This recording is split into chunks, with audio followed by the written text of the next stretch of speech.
Good evening, everyone, and welcome to Steelers Football 2019. Tonight live from Heinz Field. It's the beginning of a journey which the Steelers hope take them to another Super Bowl championship. The Tampa Bay Bucks and Bruce Arians in town to take on the Steelers at Heinz Field. And welcome to our broadcast location, Bob Pompiani and a longtime Steeler quarterback and now insider Charlie Batch. We begin 2019. No Ben Roethlisberger tonight. The quarterback of the Steelers has had a really good camp. He says he's rejuvenated to play football, coming off a season in which he threw a lot of interceptions, more than he normally does. He's looking to reduce that. But Charlie, Ben is poised for what looks like a big year. He really is, and he's having a strong training camp, completing over 80% of his passes, and he's ready to rock and roll when needed. And behind him, the battle for number 2. Last year it was Josh Dobbs who beat out Landry Jones. This time Dobbs will try to fend off the challenger, who is Mason Rudolph. When you look at these two, Mason's had a good camp, Charlie. What about Dobbs and what he needs to do to protect that status? He's had a really good camp too, but both of these guys combined, they've been up and down throughout, and Coach Tomlin wants to see more consistency. In a controlled environment, he's able to do that in practice, but now he wants to see it in stadium. And Mason Rudolph wearing number 2. Again, he feels a lot more confident, worked in the offseason on stuff he felt he had to improve on. We'll look forward to seeing him tonight. Both will play. Now let's go down to Missy Matthews of Steelers.com. She's on the field with her pregame thoughts. Missy. Well, guys, in terms of the Steelers defense, all eyes, of course, will be on first-round draft pick Devin Bush. He told me he's comfortable with his voice in terms of calling the Steelers defense, but the coaches and the players need to know he can also be comfortable if the other guys listening and calling more than just what they need to do. So a big night for Devin Bush, the first-round draft pick. Guys, back upstairs to you. All right, Missy, yeah, it should be, and there's a lot of responsibility on the young guy's shoulder. We have kickoff coming up. Are you ready for some football? We are. Hashtag here we go. It's the Steelers and the Bucks right here live on KDKA TV. Welcome back to Heinz Field. Steelers getting on business here tonight, beginning a journey, as I said, that they would like to go deep into the season.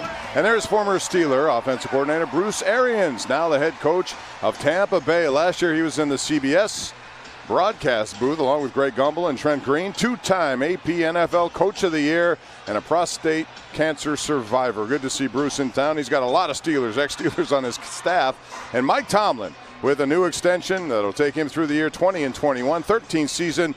Man, some of the great stuff he's done with 6 AFC North championships, 8 playoff appearances, and of course 2 Super Bowl appearances. And we're going to begin tonight with Matthew Wright kicking off. He is the challenger to Chris Boswell. And Ronald Jones will be deep for Tampa Bay. He was a pick last year. Didn't have the kind of first year he wanted, number 27. However, Bruce Arians has really liked what he's seen so far in training camp. Second-round pick last year, and there's Matthew Wright, who so far has been good, but not as good as Chris Boswell when it comes to the kicking competition. And Mike Tomlin has said he will alternate these guys regardless of game situation. And we're off and running. Preseason 2019. Jones takes this kick at the goal line, and he tries to find some way out to the 20. Cannot get there. Benny Snell was among the tacklers, the rookie. 19-yard return for Jones, and Tampa Bay will go to work with Jameis Winston on the field. There's Benny Snell. You'll see a lot of him tonight, and special teams is one way to guarantee you'll be on this roster.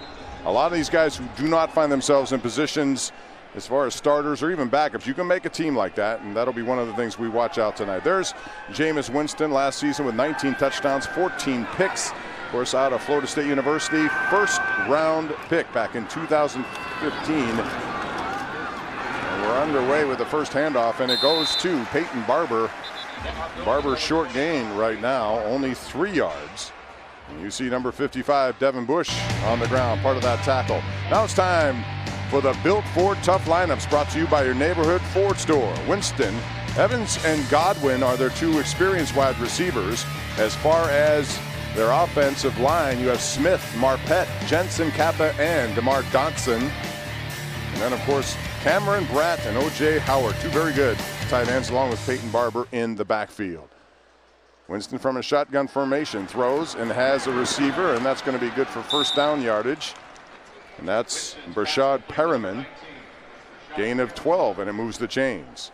Charlie Batch was down there Now back in the booth as we take a look at the 4 starting lineups for the Steelers. These guys aren't playing. Hargrave is, but Hayward and Tuitt are not. But this is what you'll see during the regular season, of course. Watt, Barron is playing tonight. Vince Williams not. You'll see Bush. Bud Dupree is also not playing, but a big year coming up for him. Hayden Davis, Terrell Edmonds, Steven Nelson, Mike Hilton. Hilton will get some time tonight. But again, Hayden out with an injury. He certainly won't play, and we'll see him later in the preseason. Winston with plenty of time now, looking in the flat, and he has a man who spins away from some contact. Short gain right there as Hargrave, Bush involved. That was Peyton Barber. There's number 55, Charlie Batch, #1 pick, and already we've seen how active he is, a gain of 4. He really is, and this is they love the speed and what he brings to this defensive side of the ball. Along with that tackle right there, number 26, Mark Barron. This is the 8th-year guy out of Alabama. 2 new inside linebackers here. Steelers are eager to see what they can do in the middle. So how was the terrible towel twirl? It was great, man. It was preseason WPIL best of the batch team, so it's always good to see those guys before the season starts. You do a great job with that. Here's a first down carry. Again, it's Peyton Barber, spins away from contact, gets a second effort, and the ball is taken to the 45-yard line as he makes a nice cut right here to avoid some tacklers. It was a nice job by Tampa's offensive line with that surge. You see Levon Hooks in there. You see Big Dan McCullers. You're going to see a mixture of this defensive line here because they want to see who is the next guy up behind Stephon Tuitt, Cam Hayward. They want to see who's going to rock and roll. Another guy you'll see in addition to Mike Hilton, of course, is Cam Sutton. And number 31 is Justin Lane, the rookie defensive back. They've got a lot of work tonight. Winston again. Chicolo trying to get around the end, cannot do it. Bomb down the field is overthrown. Good coverage there by Justin Lane. Again, it's Brashad Perriman, the intended receiver. All right, ladies and gentlemen, we're watching a lot of guys, and we want you to do the same too as you take a look at the keys to this game, brought to you by Nissan. Devin Bush, the leadership, Benny Snell Jr. You're going to see a lot of number 24 and the kicking conundrum. This is a 4-game test for these guys, not just tonight, but the next 3 after that to find out who will be the kickers. But hashtag player to watch is the hashtag we want you to use if you will focus in on any one of these young Pittsburgh Steelers. Second down after the incompletion. Handoff, and again, a nice run there by Barber. Chicolo is there. That's a gain of 7 by Peyton Barber out of Auburn University. He was undrafted, Charlie, and here he is working his way right up the ladder down there. Had 871 yards rushing last year. And he's trying to be the feature back here. One thing about Bruce Arians, he loves to run the football. You have a familiar name to Pittsburgh fans, Byron Leftwich is now the offensive coordinator down there. So they want to get Jameis Winston in some good situation, manageable third down situations. And here's another opportunity right here for Winston. 3rd and short for Jameis Winston.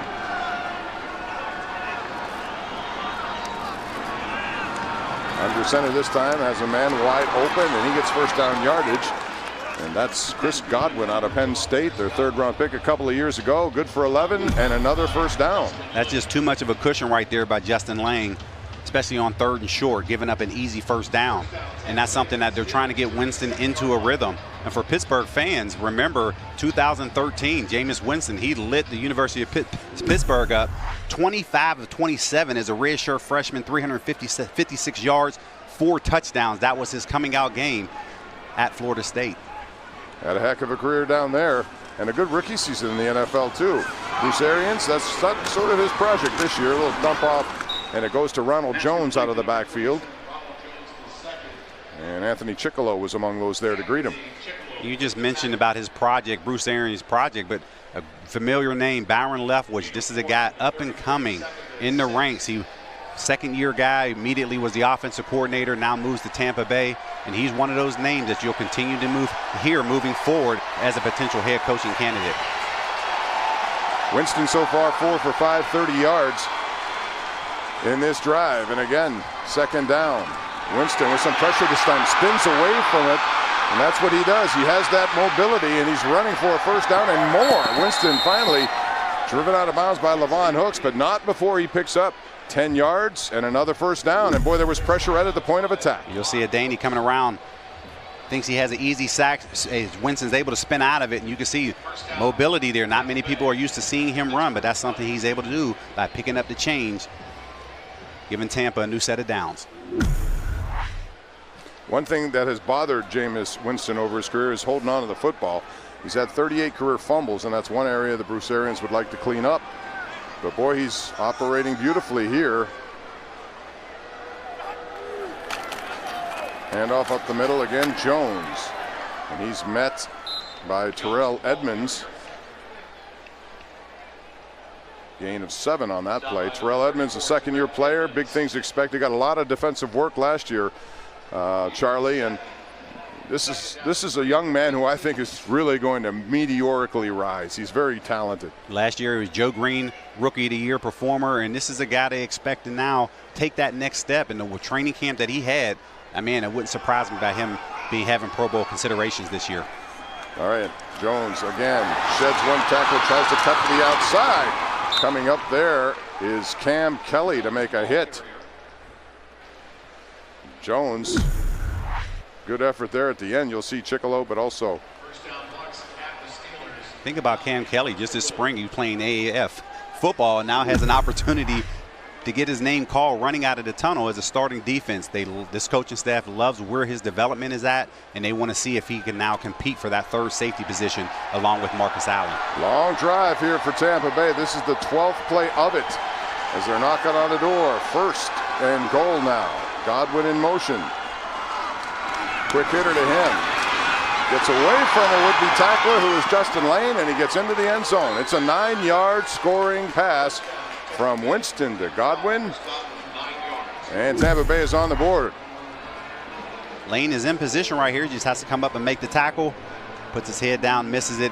Easy touchdown for Tampa Bay. And that's the drive that they're looking for with Jameis Winston. I don't expect to see much more of him in this first quarter. But if you're Mike Tomlin looking at your defense out there, you're telling guys, hey, you're in the right position. Just come up and make the tackle. So it's 6-0, point after pending, and you have to say that these days because there have been a lot of misses ever since they moved this back. Cairo Santos is the incumbent, although he has a challenger too in this camp. He's been injured a lot over the last several years, and as a result they brought in Matt Gay, in fact drafted him in the 5th round. That's a big drive of 12 plays, 81 yards, 6 minutes, 29 seconds. 9-yard pass, Winston to Godwin. Tampa Bay has struck first, 7-0. Steelers go on offense when we return.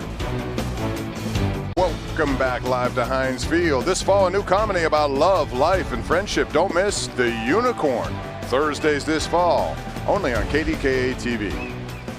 So Jameis Winston probably is done for the night, you would think. 5 of 6, 39 yards, a touchdown pass of 9 yards to Godwin. He also ran for a first down, so he showed just about everything there in that first drive. Bruce Arians has to be happy.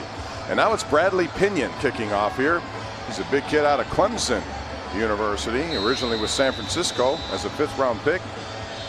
Signed a big contract here with Tampa Bay. And back is number 80, Johnny Holton. He's the oldest receiver on this team, but he's been opening eyes certainly at training camp, and he's taken it, although nowhere to go here. Doesn't even get back to the 15-yard line. There is a penalty flag on the play. 20-yard return, but he took it deep in the end zone.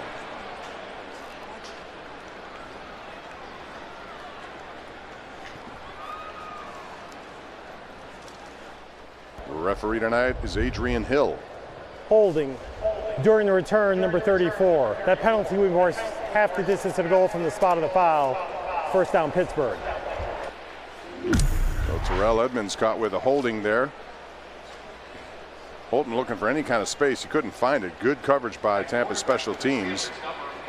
Josh Dobbs in at quarterback, and he won that spot last year away from Landry Jones, and now he has someone to fend off as well because Mason Rudolph will get plenty of time here tonight. Tevin Jones, number 14, starts in the game, as does Eli Rogers, and number 13, James Washington. From the shotgun, handoff, and it goes to Jalen Samuels. Short gain right there as Tampa Bay right up to it. Jordan Whitehead, who's a very familiar name to Pitt fans. He's moved right up the charts here, number 31. Watch him at Tampa. Here's the Ford offense for the Steelers. Dobbs, Moncrief, Juju Smith-Schuster. Of course, those guys will not play tonight. Villanueva, Foster, Pouncey, DeCastro, and Filer, who's been playing really well. Vance McDonald is not in uniform tonight, or he is, he won't play. They're going to get a lot of look from second-year guys. Here's Dobbs, has a man, and it's James Washington. He got behind the defense, and that is an unbelievable play right off the bat of 44 yards there. Number 13, he's running through routes, and this time he jumped at the right time. Nice clean pocket by the offensive line here. You see Washington getting behind the defensive back, and that's what they're looking for. That's what they're looking for from him. They want to see that next jump. He had a nice, solid second half of the year, and now he's starting his preseason off right. And he got behind Vernon Hargreaves, who's a first-round pick, 11th selection overall 3 years ago. So that's a pretty good accomplishment there. But Washington has been really good at camp so far. Dobbs again. This time Tevin Jones on a slant pattern to the outside. Gets to the 45-yard line. Carlton Davis there to wrap him up. But that's a nice gain of 6. That's Tevin Jones right there. He had a solid preseason last year, made the practice squad. You see Dobbs going 1, 2, outside to Jones. Spent some time on the practice squad, and he's now looking for that 5th and 6th receiver spot on this roster.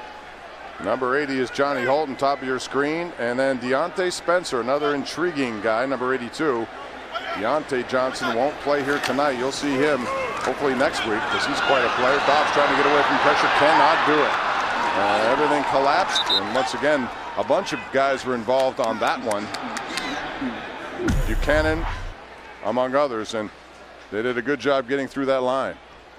A little miscommunication up front, passing off the defensive lineman, able to come through scot-free. They were looking to work the football down the field off that play action, but they have to get that running game going in order for that to work. William Golston, number 92, was first to make contact out of Michigan State for Tampa Bay. They have some really good guys up front. You know about Ndamukong Suh and Jason Pierre-Paul, Vita Vea, Carl Nassib. Vita went down with an injury this week, so they'll be looking for help on their defensive line. Dobbs in the shotgun after the sack.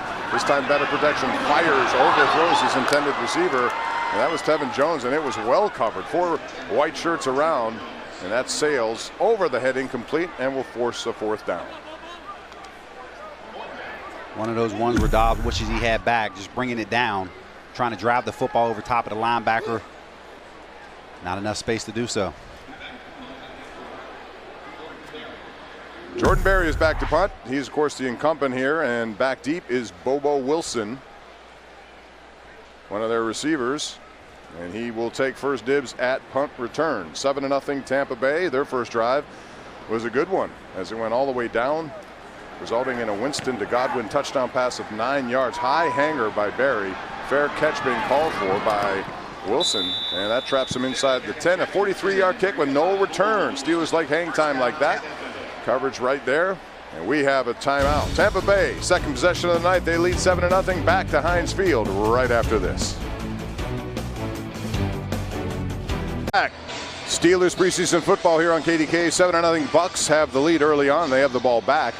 We asked you to tweet us player to watch. Hashtag player to watch. And Milan London says Devin Bush 55 been waiting since draft night.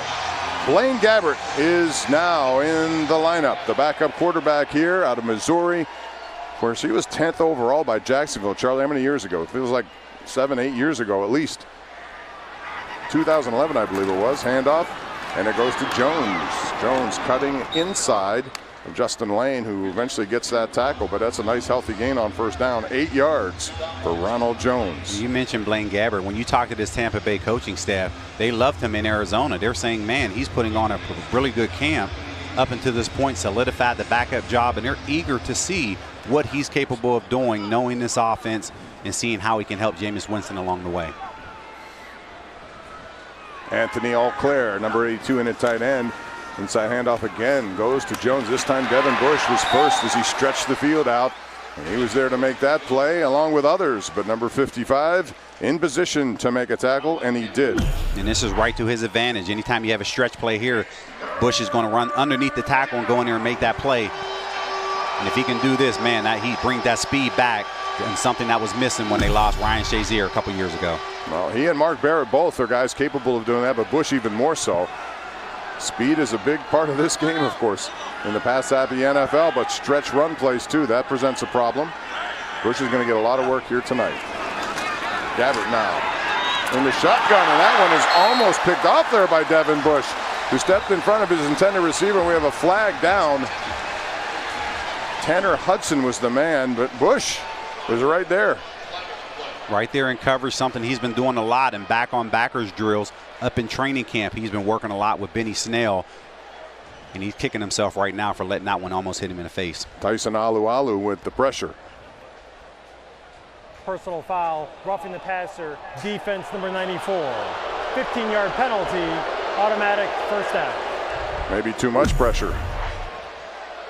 This is frustrating because you want to get off the field, but Tyson comes in and he led up to at the end. Yes, he did. That's a he knew it, but little ticky-tack right there, but I think the referee saw him going towards the lower body of Gabbert. I don't think that was intentional. That's one of those, if you didn't call it, you probably wouldn't have called it. If you did, you did. I think that's one you have to let go, but unfortunately, this goes against the Steelers. So it's an automatic first down. It looked like a possible interception, and that's a completion out there to Bobo Wilson. Number 85, he's out of Florida State, undrafted, and worked his way into this roster, gain of 7. This is it, just a quick fast-step drop thrown out. Over top of the linebacker, Ola Adeni dropping into the flat. Again, Lane has to put a little bit more pressure on him. He's playing too soft, and anytime you play soft in this league, they're going to take that easy completion all day. 2nd and 2. Tampa Bay has a really interesting prospect in Justin Watson, number 17. He's a local kid. We'll talk more about him in a second. Gabbert loses his footing a little bit. Handoff, bounces him to the outside, is the ball carrier, and he has first down yardage. That's Andre Ellington, who is familiar with Bruce Arians in Arizona, sat out all of last year. He's back because of Bruce Arians, gain of 7. You can see the initial wall up front, Big Dan McCullers. He's a tough target to move. He's 6'8", 350 pounds. But when you have initial stop like that, people have to corral the football, not allow the back to get to the outside. Number 17 for Tampa's Justin Watson. He is from South Fayette High School, and maybe overshadowed at times by Zach Challingsworth. And he has a very interesting story, and I remember covering him in high school. Tell him more about that, and there he is. He takes a quick hitter. He's got some big speed for a 6'3" guy. Ola Adeni along with Justin Lane there.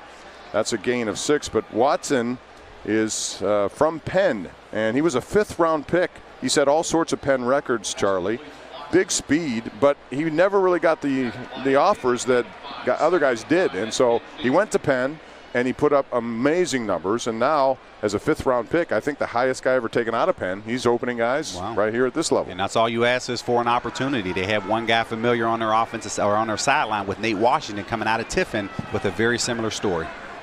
Yeah, I remember that story. It was a quick hitter, and Terrell Edmonds came up to try to make a play. Good tackling by the Steelers to cover up there. It's only a gain of 2 here. Bryant Mitchell was the receiver. And now you're playing situational football right here. You're right on that fringe of field goal range.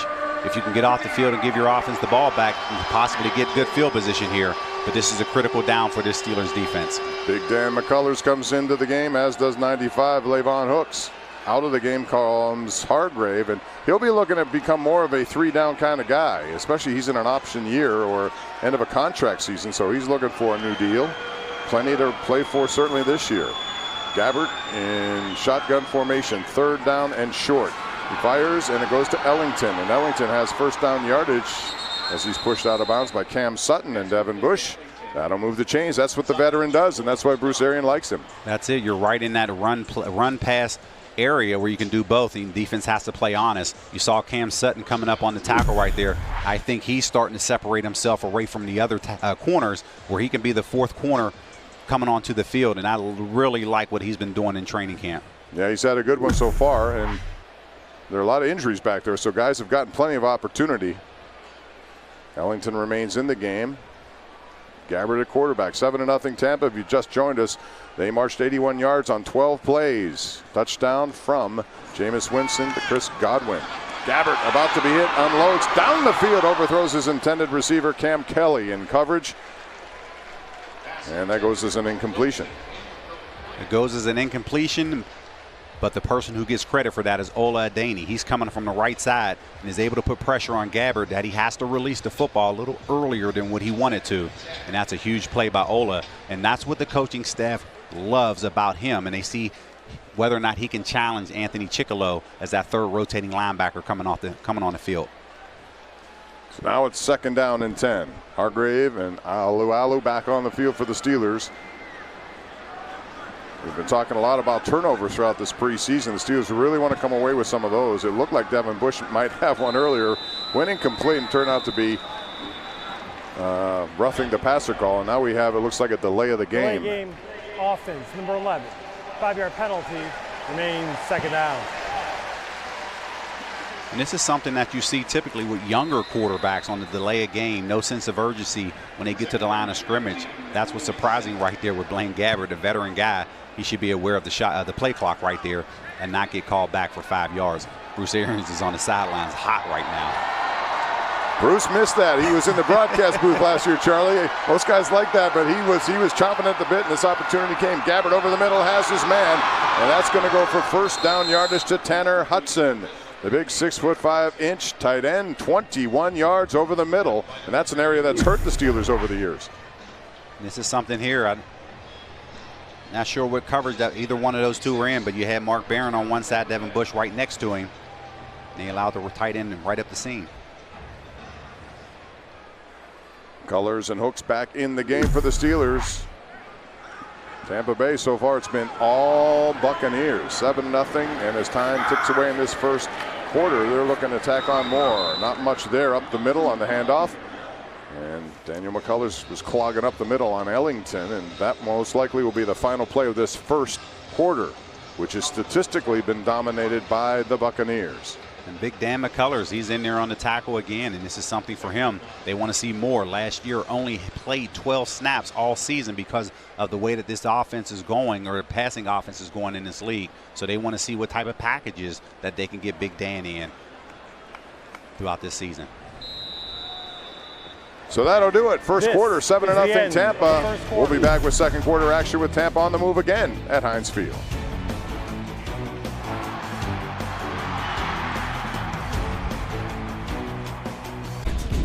Welcome back, ladies and gentlemen. This first quarter review is powered by Planet Fitness. Some of the big plays, in case you missed it, Devin Bush has been all over the place. Made some tackles, almost had an interception, which might have been a pick six, although there was a penalty on the play. Josh Dobbs airs it out to James Washington, who got behind the starting defensive back of Tampa Bay. Those are your Planet Fitness first quarter plays. Bob Pompiani, Charlie Batch here, 7-0 so far. It's been all Tampa. It's been all Tampa here. Complete domination, 136 total yards to Tampa and 40 yards for the Steelers. Tampa's used a short passing game. They've completed 10 of 12, but only won one for more than 11 yards. So it's been also part of their extended run game. Here's a blitz coming at you by Mike Hilton. A throw into the end zone and incomplete. Good defense there by the Steelers. That looked like a possible touchdown. It was Watson. And he had it, bobbled it, it was knocked away. Justin Watson, he's a big guy, as I said, Charlie, at 6'3". Mike Hilton does a nice job off the slot, something that's really been his niche for this Steelers defense, able to time it out. And look at Edmonds at the end of it, just ripped the ball away from the receiver as they hit the ground. Terrell Edmonds doing a good job there. And that's what you have to do. And Watson did a good job. They both were fighting for the ball. And Edmonds won that battle, but he's a big kid, Watson, at 6'3". All right, it's third down now and longer for Gabbert. Pressure from behind, he gets it away. And it's completed, but it's going to be short of the first down as Devin Bush wraps up. Tanner Hudson, barely short, depends on where they mark this thing. That's a gain of 8 at this point. We'll see where they mark it. Nice pressure by 94 Tyson Alualu. It's going to be interesting to see where they spot the ball. They're saying fourth down. It is short, so it's 4th and 1. Tampa Bay right up the line in a hurry. Gabbert might be trying to draw him offsides too. Runs the play. Ellington is hitting behind. Devin Bush was one of the first to meet him right there.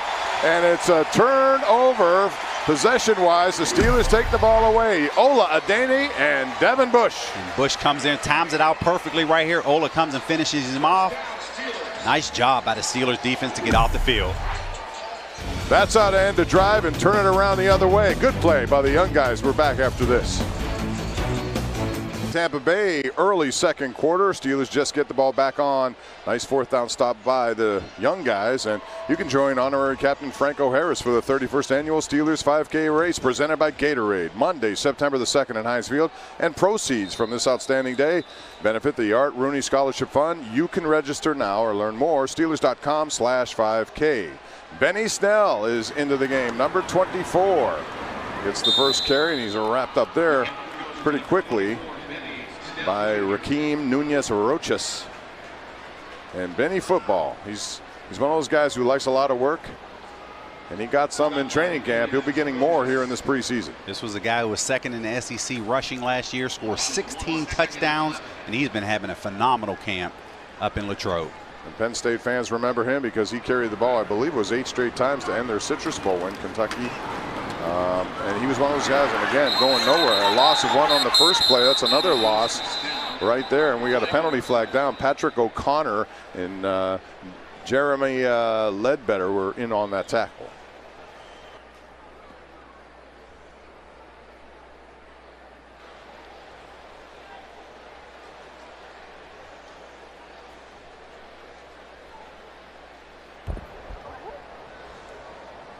Holding defense, number 56. That 5-yard penalty will be forced to the previous spot. Automatic first down. So that's Nunez-Roches who's called for the holding on another big loss there. You can see holding B.J. Finney right there at the center position, something that's not allowed. You can see a lot of different mix and match on this offensive line. Of course, B.J. Finney is a guard / center. And what you see at the left guard, Matt Fowler, who's the starting right tackle right now as he's battling Chuks Okafor and Zach Banner for that swing tackle position. Xavier Grimble in the game now, backup tight end. Ryan Switzer, also number 10. Dobbs, pressure, and he's going to get sacked. Another penalty flies. He was hit originally there by Noah Spence, who made first contact, spun away, and we'll see what another flag is. But so far, 3 straight negative plays as the Steelers back up.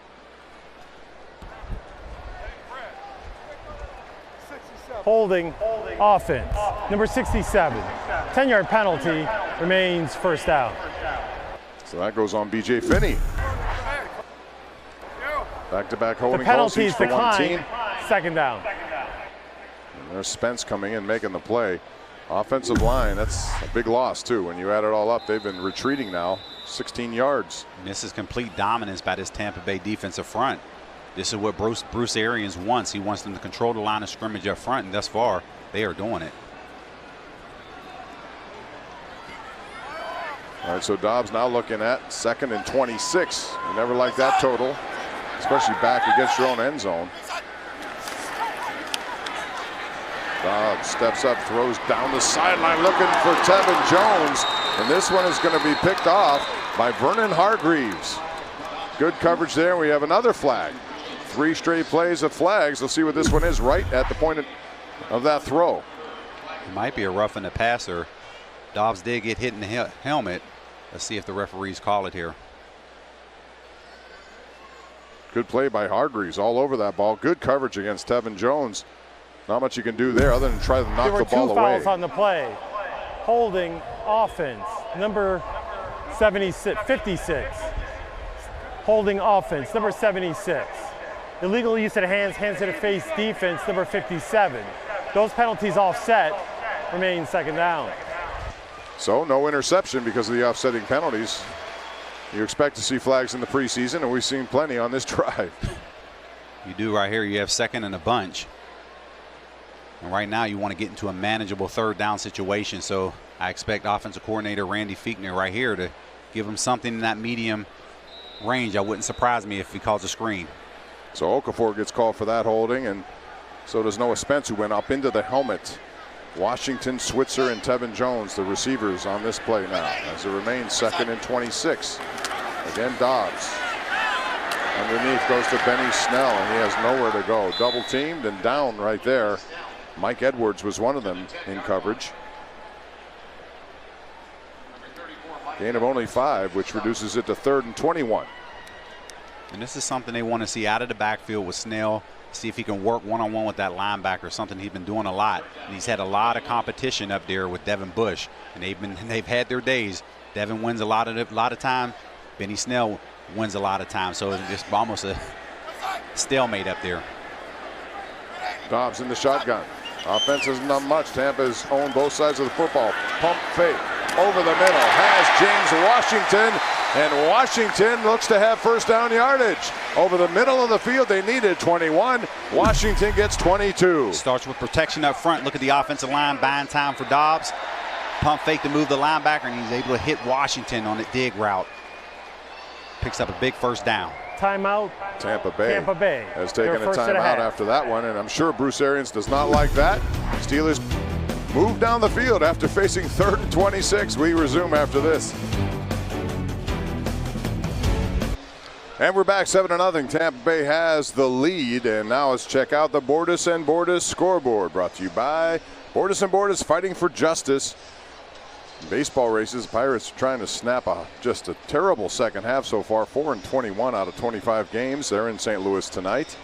Cubs trail the Reds 2-1 in the 4th. The Reds firmly entrenched in 4th place. The Cubs move back into 1st.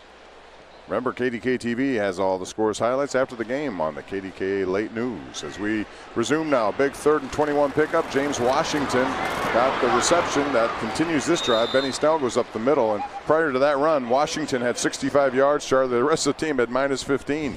And this is Washington. He's feeling comfortable with himself, and you see Dobbs. He knows where to go with the football. And if you're James Washington right now, you're saying, keep feeding me, because I'm trying to separate him myself from Dante Moncrief.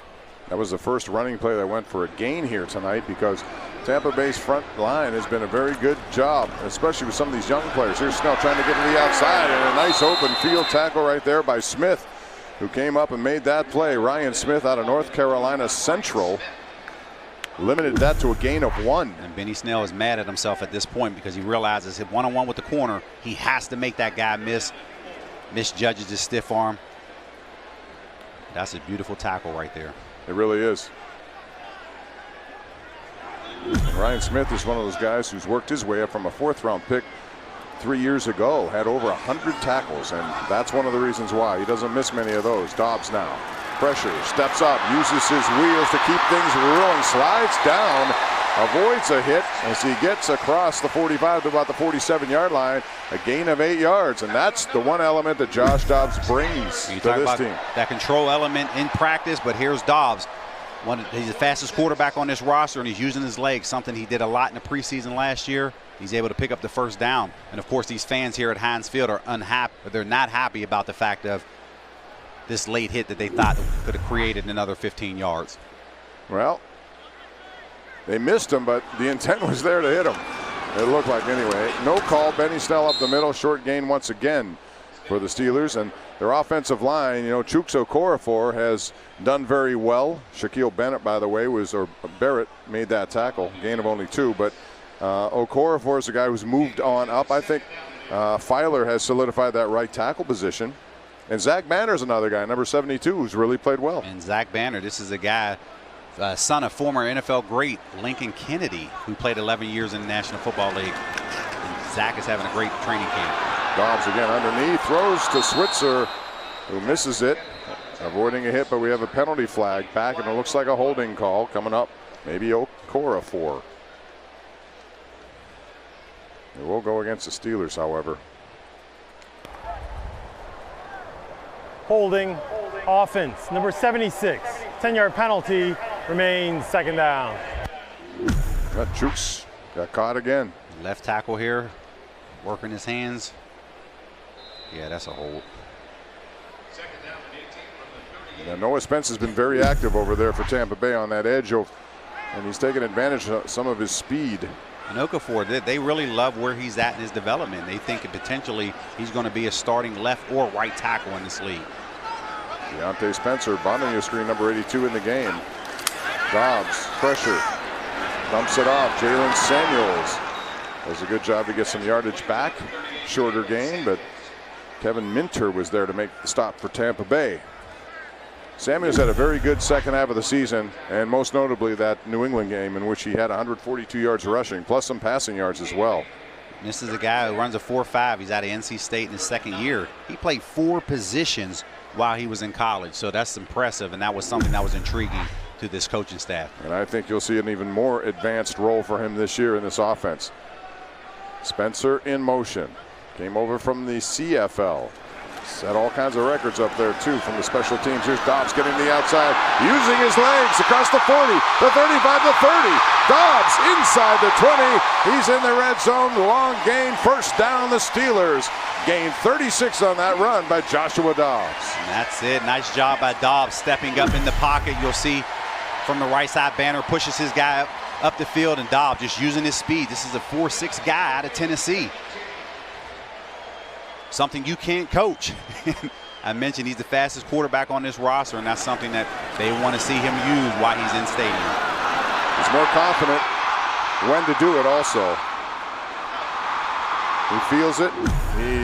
In this season especially, he's very much using that to his advantage. And there's a short gain up the middle, not much doing there. We talked about Johnny Holton. He was brought in as really a free agent. Played in Oakland last year.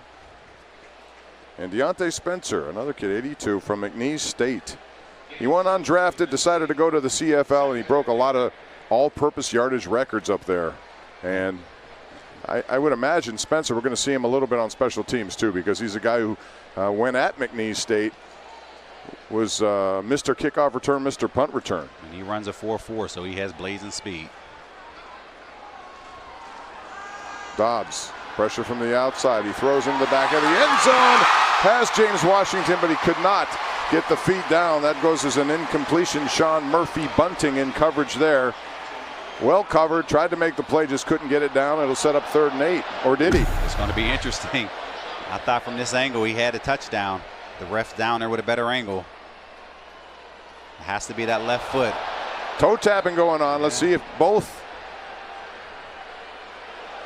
That looks to be right on the line. White shoe, white line. They want Mike Tomlin to throw the challenge flag here. Something that Terrell Austin has been brought in to help him with on his challenges. I don't think that one's worth it.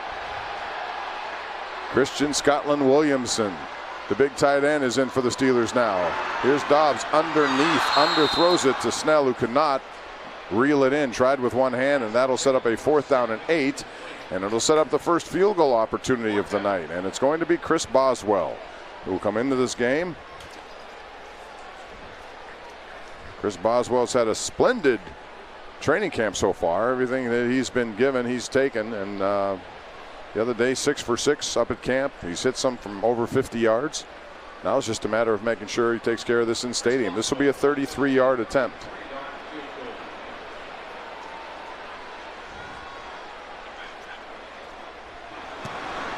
This one is right down the middle. He set franchise records for field goals and points in a season while making the Pro Bowl in 2017. And the Steelers want to see him get back to that level. It's off to a good start. The Steelers on the board, 7-3 here in Pittsburgh. Steelers on the board here. They went 14 plays, 68 yards, took over 7 minutes. Boswell with the 33-yard field goal, and he will kick off to Andre Ellington. And the big play on that one, Charlie, 3rd and 21 conversion, Dobbs to Washington. Big 3rd down conversion, like you just mentioned there, and another big play was Dobbs' big run to put him into the red zone. And Boswell's going to kick it. Ellington will have an opportunity to bring it out. And that's what these coaches want to see, coverage teams. The veteran gets across the 20 and not much more. Johnny Holton was there, gain of 21 yards. And once again, we have a flag.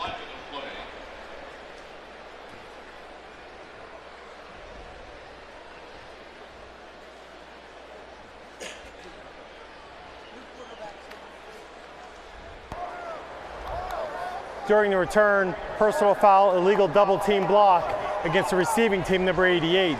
That penalty is enforced half the distance to the goal from the spot of the foul, 1st down. You're going to see a lot of that. They've been really watching these kickoff returns. You can see coming right there, 54. Double team right there. 24, that was 24 right there. Benny Snell, no, who's that, Locke? Yeah, that's something, the rookie Locke. Point of emphasis right there. You cannot have a double team back by the returner, and that was something that was stressed in the video by the NFL. Ryan Griffin now in the game here, Charlie, number 4, undrafted way back in 2013. He's the 3rd string quarterback. Handoff up the middle, not much going. Another flag flies. Short gain by Dare Ogumbawale, who's in the game now at running back. Holding offense, number 64. Half the distance to the goal remains first down. All right, so another penalty. There's Agumbawale, and he's out of Wisconsin, was undrafted by the Texans.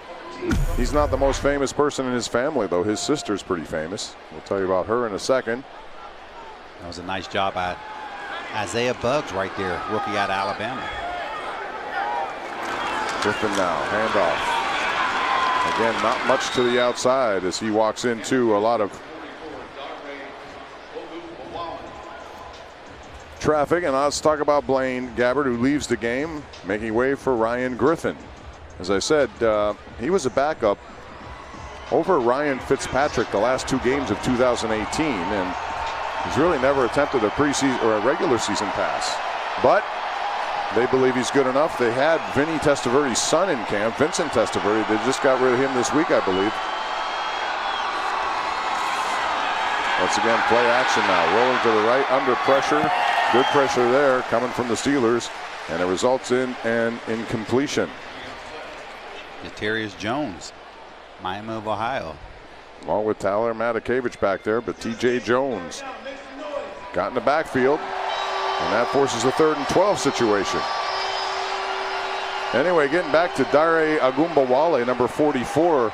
His sister, if that name rings a bell, sister is a WNBA player and hit some tremendous buzzer beaters for the women's Final Four for Notre Dame.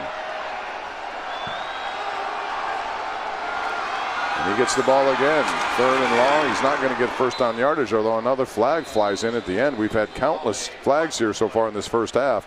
Devin Bush has been busy. He's had 8 tackles, 5 solo, 3 assists so Holding far. offense, number 71. That penalty's declined, 4th down. Earl Watford, the guilty party, so the Steelers stop him short. They'll have to punt the football away.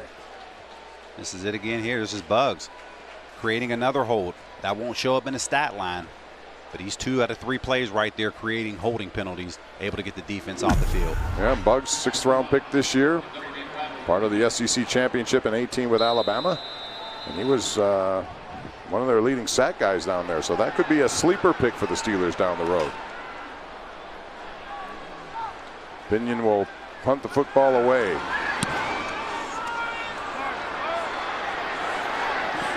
And Deontay Spencer is hit immediately and goes down on tremendous coverage. High hang time on that kick. Ryan Smith was there. 43 yards, no return. Another flag on the play.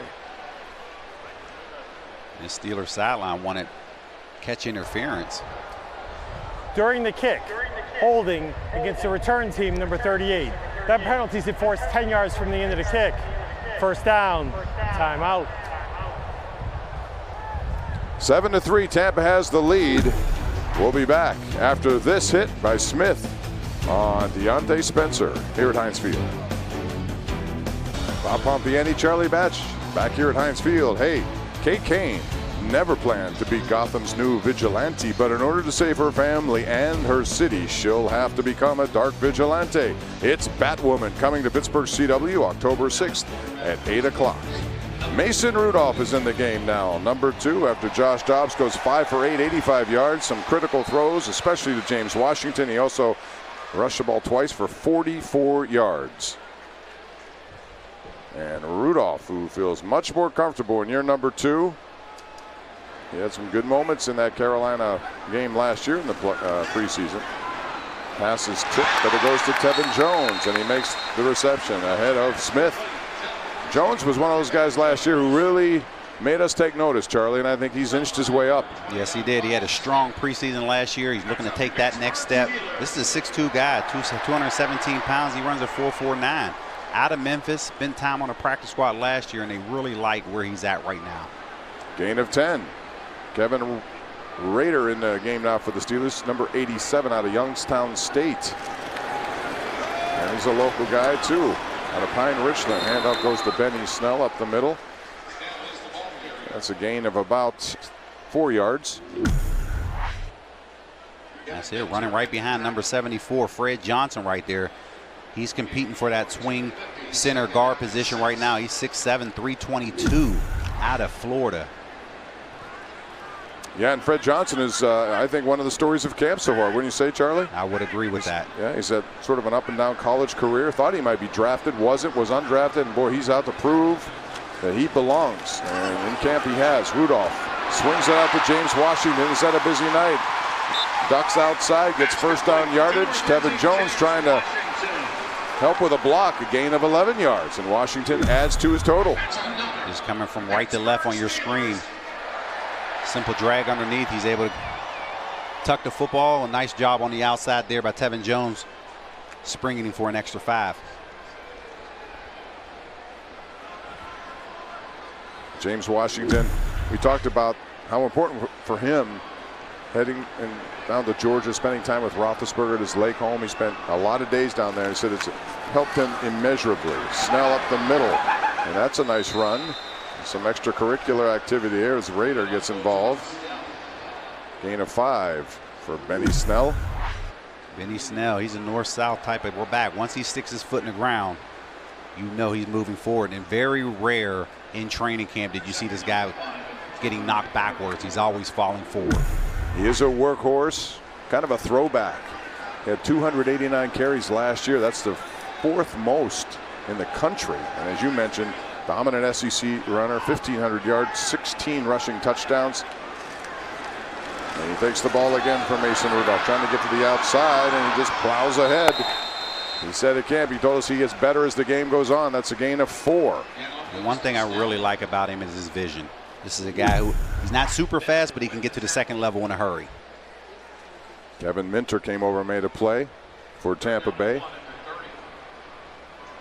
Spent 2018 with the Jets. And now he's here in Tampa Bay, looking to secure a spot. Snell so far 8 carries for 22 yards.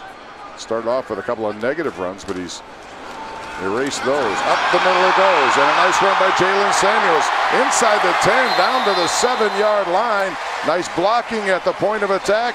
And Jalen Samuels has a gain of 22 yards, and the Steelers are 1st and goal. Nice job up front. B.J. Finney setting the tone here. Straight up the gut. And anytime you get to the second level, one touch, you know the offensive line is doing their job. And here he is just trying to read off of Tevin Jones on the outside.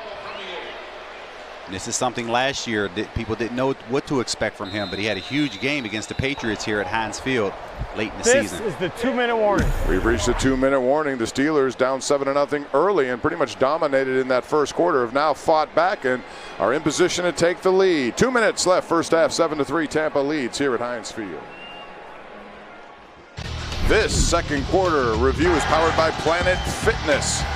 And Devin Bush was doing his thing with 8 tackles along with Ola Adeni right there. How about Josh Dobbs? 36 yards on this scamper. He also converted a 3rd and 21 to James Washington. Good night for Josh Dobbs. Set up this field goal here by Chris Boswell. And that accounted for the only 3 points to this point. But again, Dobbs 5 for 8, 85 yards.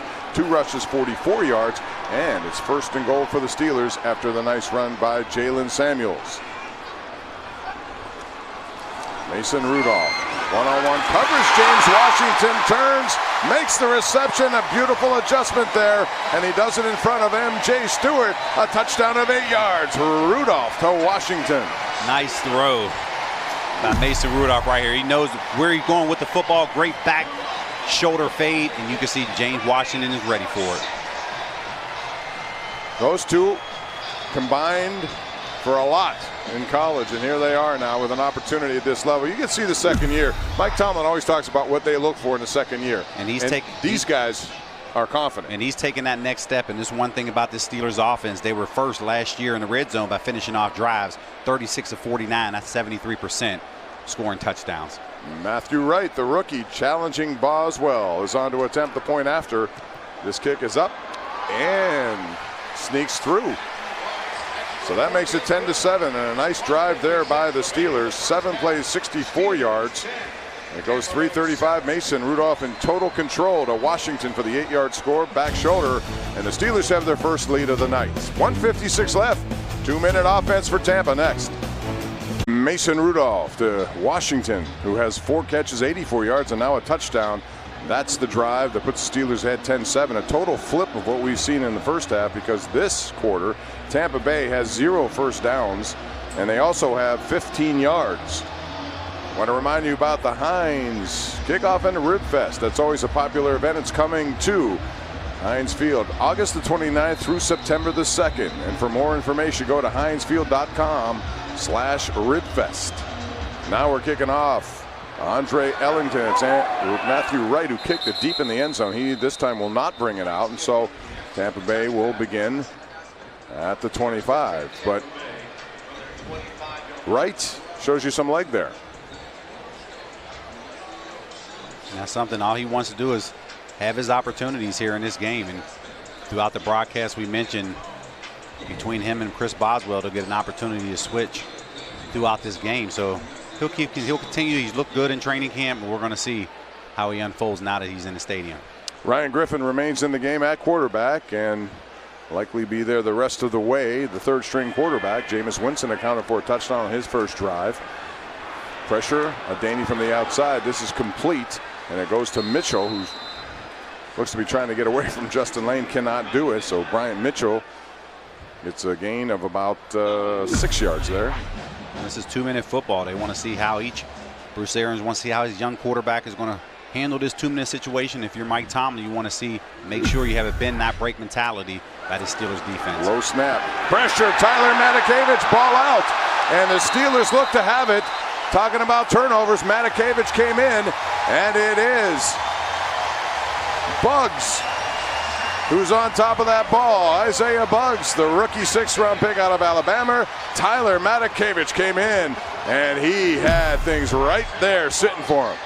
Nice job beating the linebacker in one-on-one, or beating the running back in one-on-one. And this is something that Tyler Matakevich is capable of doing. He's the best special teams player on this team, and if he has to step in and do stuff like that, trust me, they're confident that he can go in here and deliver. And he's made a lot of tackles coming out of Temple, so that's something that he's capable of doing. Dirty Red, Mike Tomlin called him. He was a tackle machine there, no doubt. It's good to see guys like him and Anthony Chickalo. They've been around for a while, and now they're just really good at their roles. They know it, they understand it, and they contribute. And Matakevich comes up with a big play. Buggs the recovery, sets up Benny Snell, who's going nowhere. Right off the bat, Noah Spence was first to meet him. Breakdown that time on the offensive line, and Tampa took advantage. Timeout on the field. Pittsburgh, their first of the half. This will be a 30-second timeout. Clock operator, please reset the game clock to 1:17. Second added to make it 1:17, and I want to remind you to check out the Bordas & Bordas scoreboard. We saw a lot of NFL debuts last night, at least in the preseason. We're talking baseball here. The Reds lead the Cubs 3-1 in the 6th. The Pirates, who have spiraled downward here, trying to break that. They're in St. Louis, bottom of the 2nd. That one is a 1-1 game. And last night we saw some young kids make their debuts. Charlie, guys like Kyler Murray. We have some preseason scores tonight from the NFL. The Saints trail the Vikings 7-3. That's the end of one quarter. Get more KDK TV. All your scores on the late edition of KDK TV News. Bordas & Bordas, fighting for justice. 2nd and 12 now after the loss by Snell. It's Rudolph. Gets that snap, throws down the field. Tevin Jones in coverage. Does he get his feet in? They say no, incomplete, but a good adjustment there. We've been singing his praises. He continually has gotten better, and that was a good throw. Watch this pass protection. If you can go back to the other angle, left foot's not in, but the other angle, you'll see Benny Snell step up in the pocket, or step up and is able to handle that blitzing linebacker to create the time for Mason Rudolph to throw the football down the field. Big part of what a running back here must do to protect the quarterback, which is why those back-on-backers drills are so important at training camp. 3rd down and 12 now. Rudolph, pressure, steps away from it, fires, incomplete. That was intended for Deontay Spencer, and MJ Stewart was there to make that play. Pretty good coverage again, and this will set up a field goal opportunity now for the Steelers. See Mason holding on as long as possible. I thought Spencer had a chance to come down with that one. looking for those combat catches. Boswell's made one tonight from 33. This will be from 47 yards away.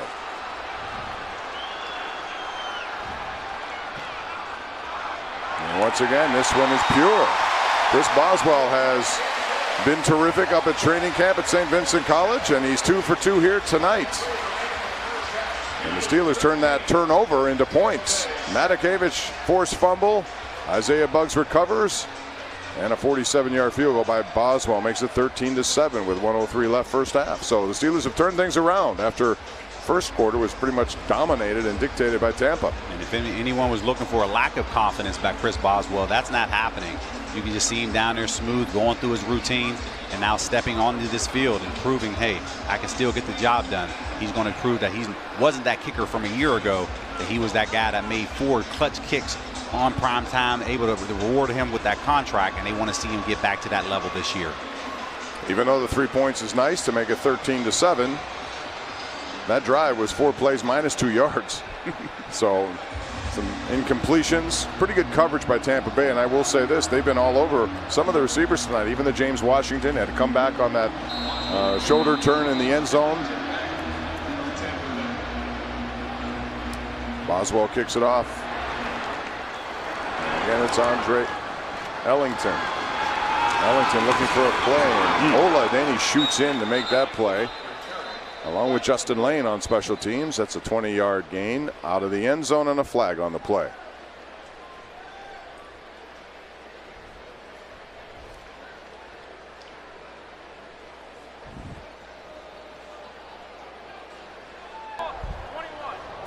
Holding during the return, number 52. That penalty is enforced half the distance of the goal from the end of the run, first out. All right, so a minute left for Tampa Bay to do something, and Steelers looking to be opportunistic, perhaps could come up with another turnover. Bruce Arians, first year on the job in Tampa. Excited to get this opportunity. You try to script it for your young guys to get a 2-minute drill, and what better way for both of these coaches to now put their teams back on the field in another 2-minute drill. And as Charlie alluded to earlier, Byron Leftwich, a former Steeler, is the offensive coordinator for Arians. Ryan Griffin over the middle, throws and has his man in pretty good coverage there. That's Tanner Hudson.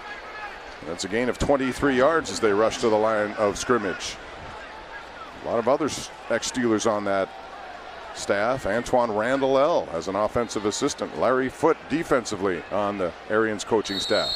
Nate Washington. Nate Washington, you name it, they're doing. That's Bobo Wilson with a gain of 11 now, as Ryan Griffin kind of methodically goes down the field with 38 seconds left in this half. Tampa jumped out to a 7-0 lead. Steelers have scored the last 13 points. They used to call Arizona Pittsburgh West, right? Now it's Pittsburgh South. There's Byron. He was on your team. You guys were battling his backups there for a while. Yes, he was. He was on the Super Bowl 43 team. The previous play is under review. Of course, everybody remembers him as they take a look at where his feet were. And that's a good call potentially to look at it, because it looked like maybe there was second foot didn't get down. Anyway, Leftwich out of Marshall University there. I remember him as being the MAC Offensive Player of the Year and the MVP. Let's see where his feet are on this completion. Or is it a completion?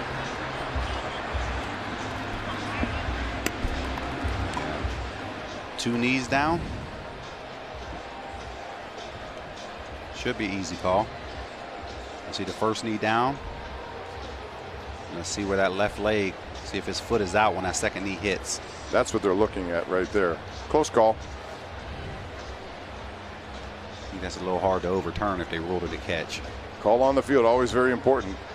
And it was a catch. At least it was on the field. So that's one of the things with the pass interference. They're using the terminology, Charlie, clear and obvious to determine. And here's the call. After review, the ruling on the field is confirmed. It is a catch, second down. The clear and obvious in fast motion sometimes doesn't appear to be clear and obvious. And if it isn't, then the play should stand. But on super slow-mo, man, you can make any argument you want. That's the difference. It's easy for us to make that call up here, but they're making it in full speed. I think these officials do a really good job by and large. All right. Griffin this time gets across the 50 to the 44 from Mitchell. It's a gain of 10. Timeout, Tampa Bay. Their second of the half. This will be a 30-second timeout. So Bruce Arians looking to get work for Ryan Griffin in this situation and some of his younger players. You're sitting here right here on this fringe here. You need about 12 yards for a 52-yard field goal, and this is where typically defensive coordinators call a little bit of pressure to try to get you out of your comfort zone. So when you were playing with Byron Leftwich, did you think he was going to go into coaching? Did he give you that indication? I didn't think so. I mean, we talked a lot, and he said all he wanted to do was play golf. He was doing that for a minute, and then all of a sudden he got that coaching bug, and Bruce Arians was able to convince him to come off that golf course and stick with him on the sideline, and he really is doing a nice job. Once again, we've had a lot of flags here, so it's a routine of most preseason games, at least the first one. False start, offense number 62. 5-yard penalty, remains first down. 10 penalties so far, 6 on Tampa, 4 on Pittsburgh. You think about how fast Byron Leftwich has risen. This is a guy, third-year coaching, offensive coordinator already, so you know the light on is for him, and this is something that Bruce Arians wants to now continue to mold him and help him move up that ladder. 1st and 15 now for Tampa after the false start. Griffin fires again to Mitchell, and Justin Lane in coverage there. It keeps him in bounds, and the clock continues to tick down. Gain of 8 yards on that one.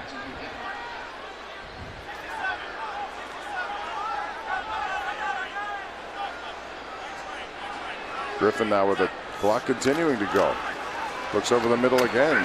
Short gain to Watson, and that's only 6 yards. They're trying to get in the field goal range with 8 seconds left. Timeout, Tampa Bay, their third and final of the half. This will be a 30-second timeout. And just as important to the Steelers, their kicking situation, it's just as important to Tampa Bay because Cairo Santos has been the guy here. He's Brazilian-born, the first Brazilian-born player in the NFL. They drafted a guy, Matt Gay, 5th round this year out of Utah. He's got a big leg, and right now that kicking situation's up in the air. And this is critical right here, and then being around Bruce Arians, I promise you that he's saying, hey, no sacks, no penalties, but any catch, you have to get out of bounds. Steelers Pro Shop, official store of the Pittsburgh Steelers. Visit one of their 4 locations. They got them at Grove City, South Hills, Tanger Outlets, and FedEx Great Hall. Check in and stock up. All right, 3rd and 1 now. Only 8 seconds. Griffin, who's 5 for 5 on this drive, tries to get an out, and they say no, incomplete. Good coverage there by Cam Sutton. Nice job by Watson. Nice job by Cam Sutton right there, protecting the out-of-bounds line, understanding that's where they wanted to go. Quick hitter, and that's just a veteran playing good football right there. All right, that means Matt Gay is coming on, the 5th-round pick. Wasn't it this franchise a few years ago that drafted Robert Aguayo? Remember him as a kicker, and it didn't really work out. This is going to be a long one. He has a leg. He was a Lou Groza winner in 2017, was Matt Gay, and this will be a 55-yard attempt.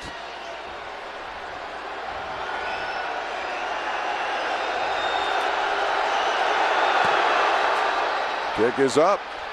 Kick is good. Plenty of leg there. And if they're looking for, you wouldn't have drafted him in the 5th round if you didn't think he had that kind of leg. This is the end of the first half. And that's how the first half comes to an end.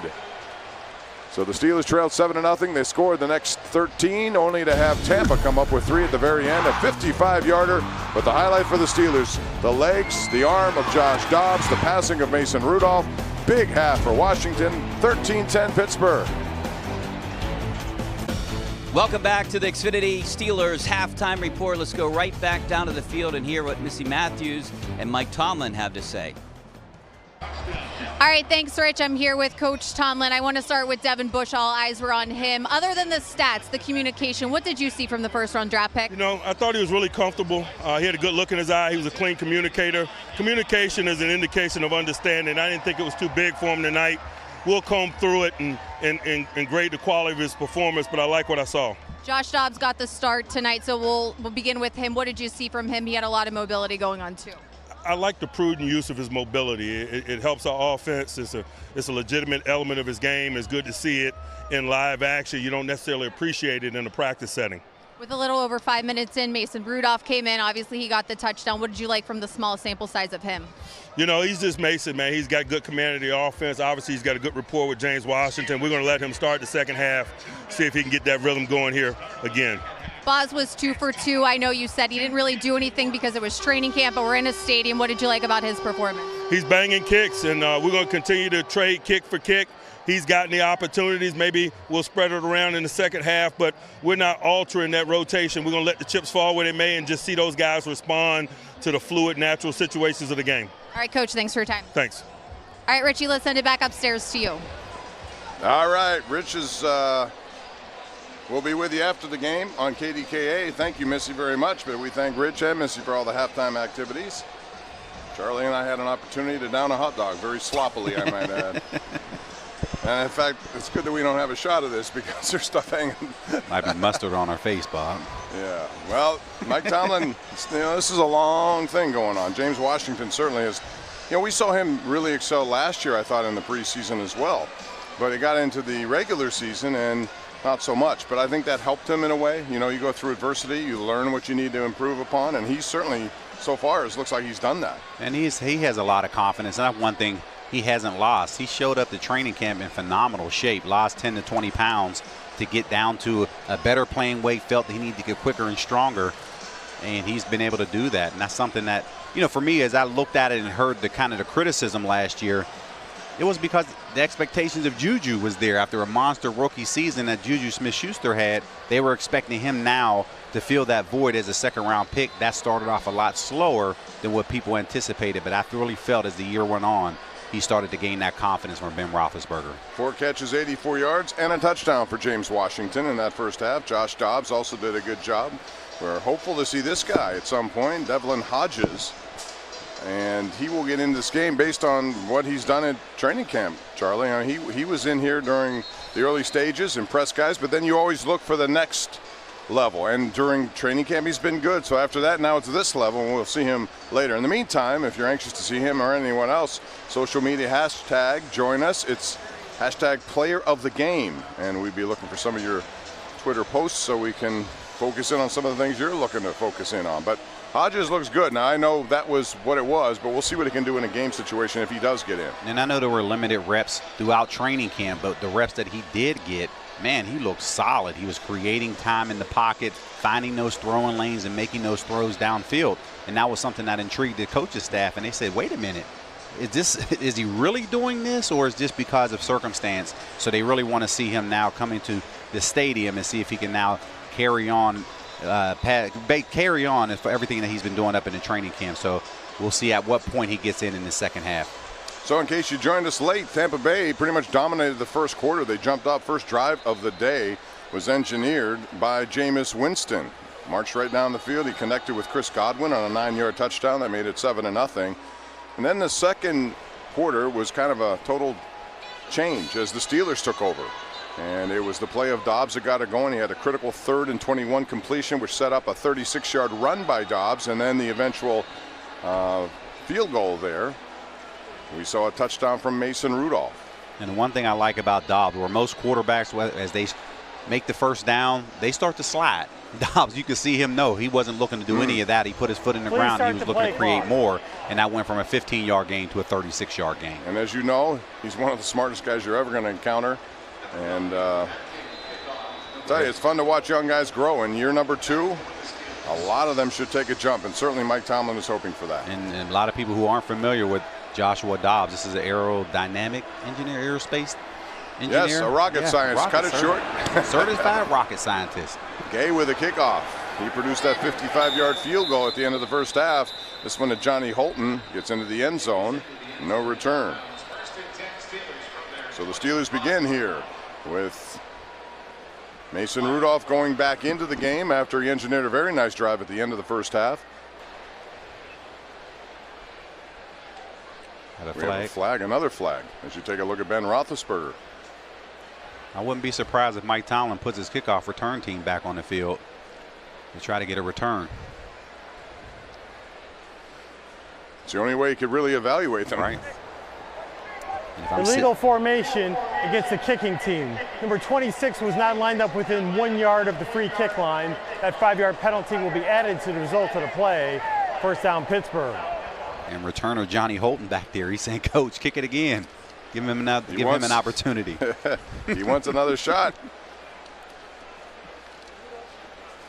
So we're going to see some new guys coming into the game here in the second half. Mason Rudolph remains. You also have Deontay Spencer, who, as I said, was quite a return man at McNeese State and in the CFL.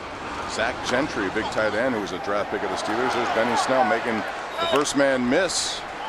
Bond gets him after that. Snell with a nice little awareness play there. Gain of 5 when it looked like he might be stopped for a 1 yard or 2. Stop by Barrett, gain of 5, second and 5 at the 35. You can see him here, makes a guy miss. Sticks his foot in the ground, and this is what they want to see. They want him to be a workhorse, and he's going to get a lot of the load as this game goes on.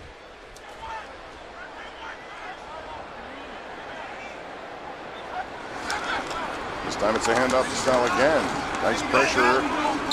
He keeps trying to get for extra yards, cannot do it. But one thing we've seen from Tampa, their front line play has been largely pretty good from a lot of young guys. Patrick O'Connor was in there that time. We see a lot of good play by Noah Spence.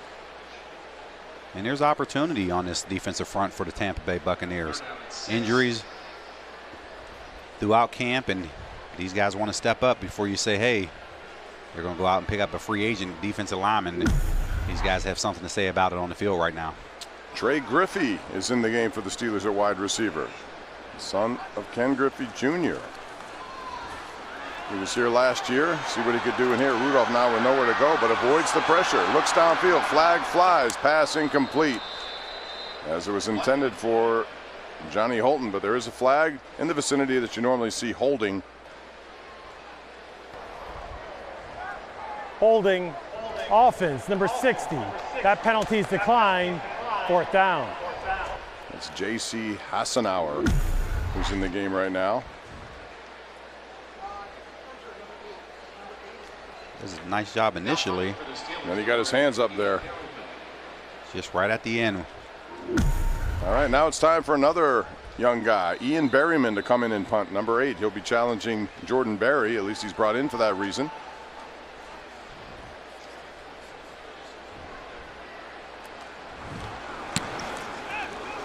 Nice punt. And that's a good one.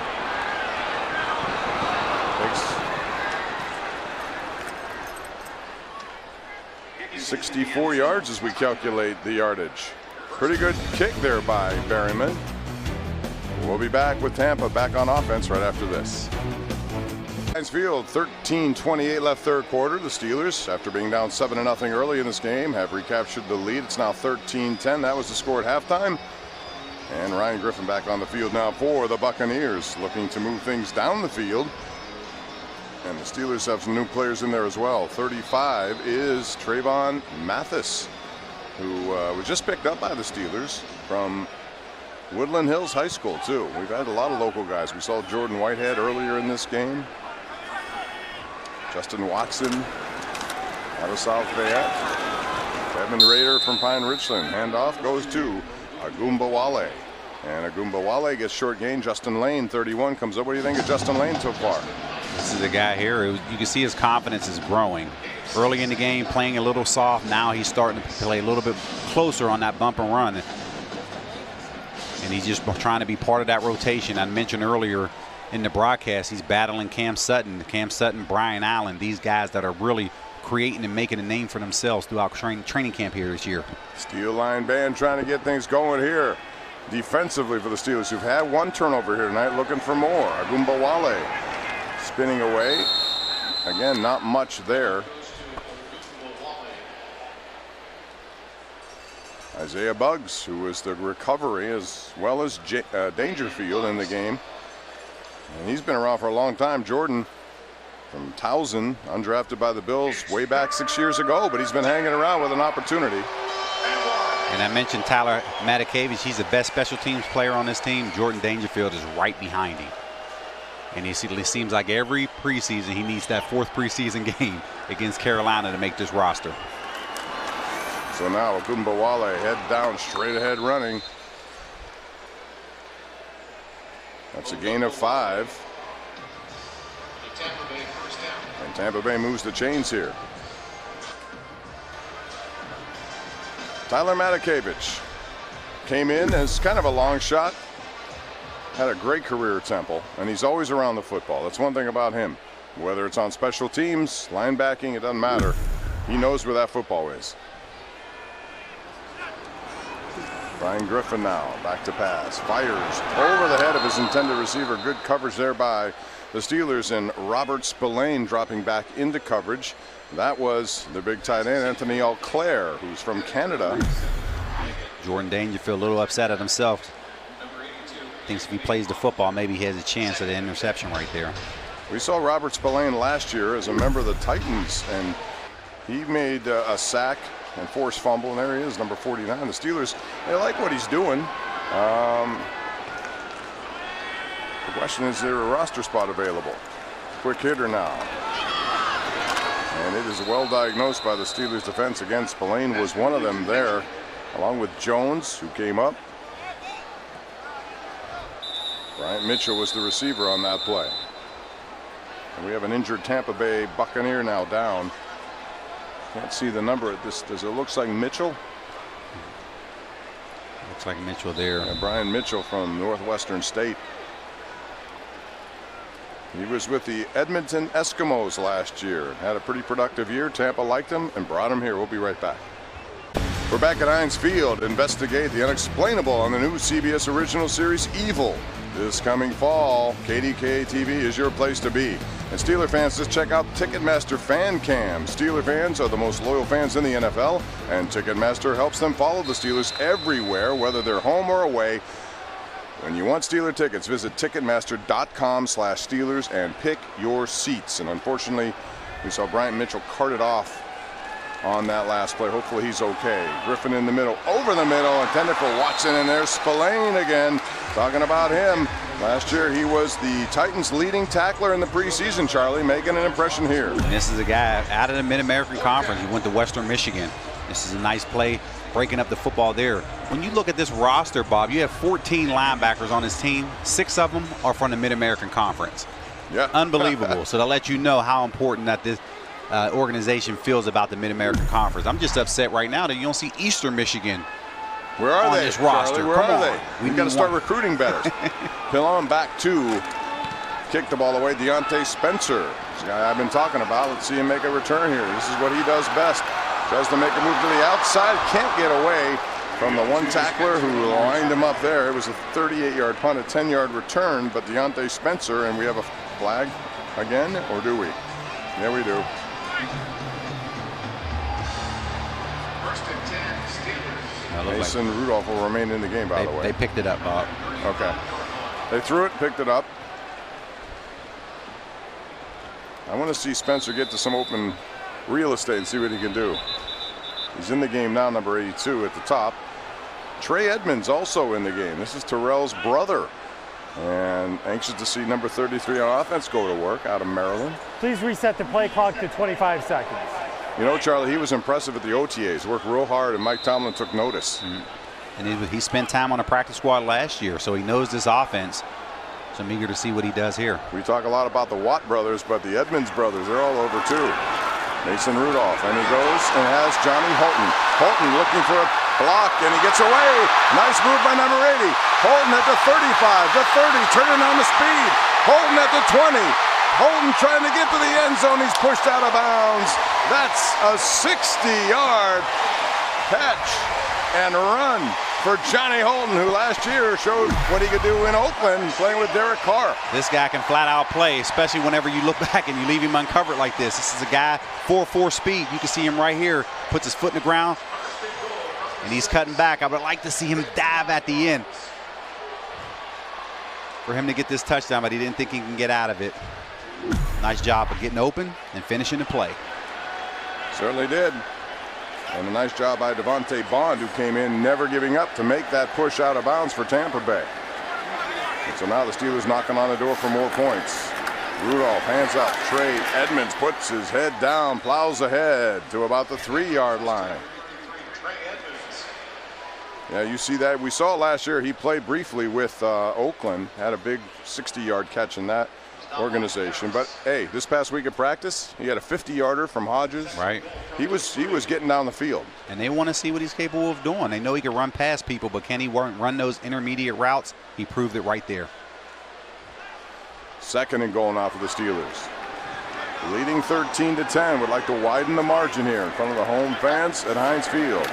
Rudolph looking right now. With time. Throws. Back of the end zone has his man, and that's Zach Gentry, the rookie 5th-round pick out of Michigan. It's a touchdown from Rudolph, his 2nd of the game. And Gentry is 6'8", and he needed all of it. You see that it starts with protection. Those guys up front bought some time. Mason's just buying time, sliding to the right, doesn't panic. You look at this frame right here, 6'8", and he needs all of that frame to go up and make a play. How about Zach Gentry? You know, in OTAs, they gave him number 83, and you're thinking, oh. No. That's Heath Miller's number. He said, wait a minute, I don't want to be compared to anybody here. He actually went to Michigan as a quarterback and had to switch positions. So Matthew right now gets his shot on an extra point, trying to make it 20-10. What a drive there. A big connection from Rudolph to Holton, and then a touchdown to Zach Gentry. 3 plays, 65 yards. Took only a minute 31. Right. He's good on his attempt. So the kicking battle continues. And the Steelers have a 20-10 lead now. Good performances by some of these young guys. And Marquise Bouncy says, good job, young man, good job. In the booth, 20-10. Steelers lead another TD pass for Mason Rudolph. Now let's check out the Mercyhurst University rookie report. And there he is, number 55, Devin Bush, with 10 tackles in the first half. He almost had an interception as well. That would have gone for a pick 6 that he held on. Devin Bush, you see, 10 total tackles, 7 solo. Boy, looking good. The rookie report is brought to you by Mercyhurst University, educating innovative leaders for a changing world. Nice start for him. Nice start tonight for James Washington, Josh Dobbs, and Mason Rudolph. Competition is driving everyone, and that includes the kicking game. Matthew Wright kicks it off to Andre Ellington. He tries to get to the outside, veers inside, nothing doing as the Steelers sniff it all out. Trey Griffey was one there. 21 yards on that return, and we have some hashtag player of the game. Benny Snell Jr. needs to put his head down. Devin Bush looks like Ryan Shazier 2.0, says Creek 24. And boy, he's been hanging a lot around Ryan Shazier, which is always a good thing to do. Kenny Hayes says elusiveness, and that's what he has. Anxious to see more of him as this preseason moves on. Anxious to see Cam Kelly do more out there. Number 38 on defense as the Tampa Bay Bucks, once up by 7, now trail by 10.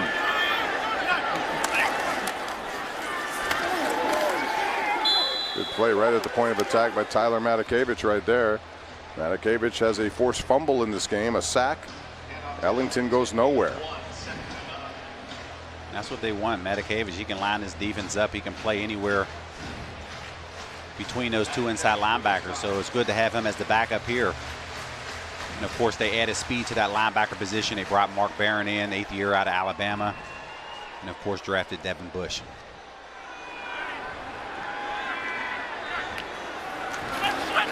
Griffin now. Over the middle. Good play by Ola Denny in coverage against the bigger Anthony Auclair. Tampa wanted a flag. They got none, but that's another job responsibility of those guys. Getting back into coverage, dropping back, and making sure you're there. Absolutely, and that's something that they want to see Ola do. Of course, he knows how to rush the football, but they want to see him more in pass coverage, something they won't ask him to do in the regular season, but they just want to see if he can do it on a consistent basis here in the preseason. Matakevich tonight, by the way, 4 tackles, 1 sack, and 1 forced fumble. So now it's a 3rd down and long for Ryan Griffin and company. Steelers looking to tee off here a little bit and see what they can do.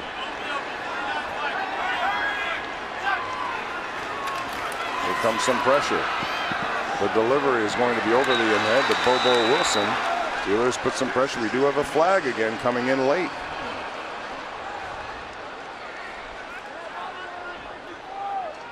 Holding. Offense, number 64. That penalty is declined. 4th down. So the penalty on Cole Boozer for holding, and good defense by the Steelers. They put pressure, forced the throw a little early. Tampa Bay on 3rd downs, started tonight 2 for 2. They're 1 for 6 since then.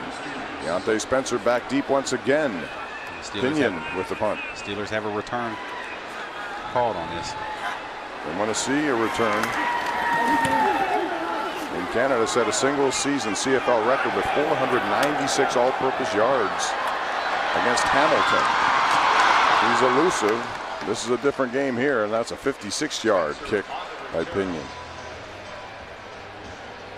He has the skills, needs some opportunities.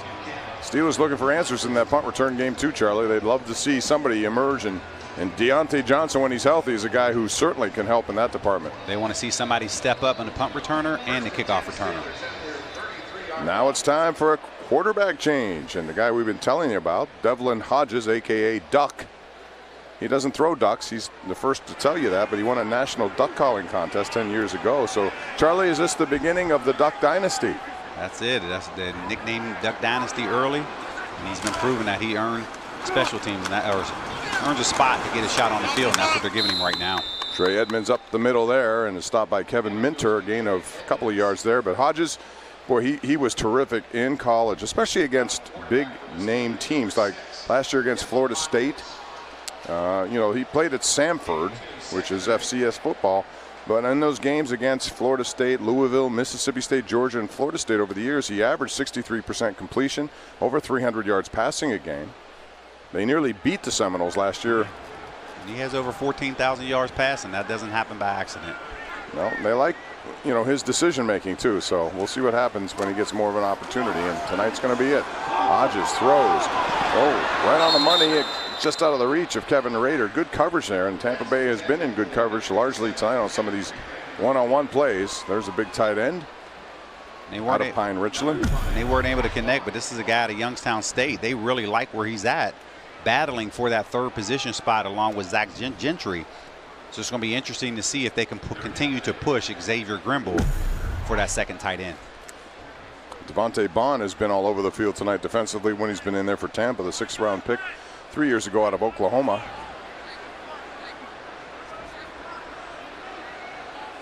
Steelers shuffling guys on their offensive line too, want to get a good look at versatility. That's important, especially as the season goes on with injuries. We saw that last year with Marcus Gilbert, who was traded. Delay game, offense, number 6. 5-yard penalty, remains 3rd down. And that's getting a sense of urgency. When you're in training camp in a controlled environment, you don't have a play clock that's there. He has to realize when he gets to the line of scrimmage, understanding if the play clock is going down, hurry, hurry, snap that football. Can't afford a 5-yard delay a game. So that'll force a 3rd and 13 situation now. We're talking about the offensive line for the Steelers. They traded Marcus Gilbert because they saw, you know, Filer move right in and start 10 games there, Charlie, and did a pretty good job at right tackle. This one looked like it was on the money to Spencer. Either he dropped it or was deflected there by Stewart, not sure, but it goes incomplete. That goes in and out of the hands right there of Spencer. He's beating himself up right now because he realized he let one go for a potential 1st down. Jordan Berry back on to attempt the punt.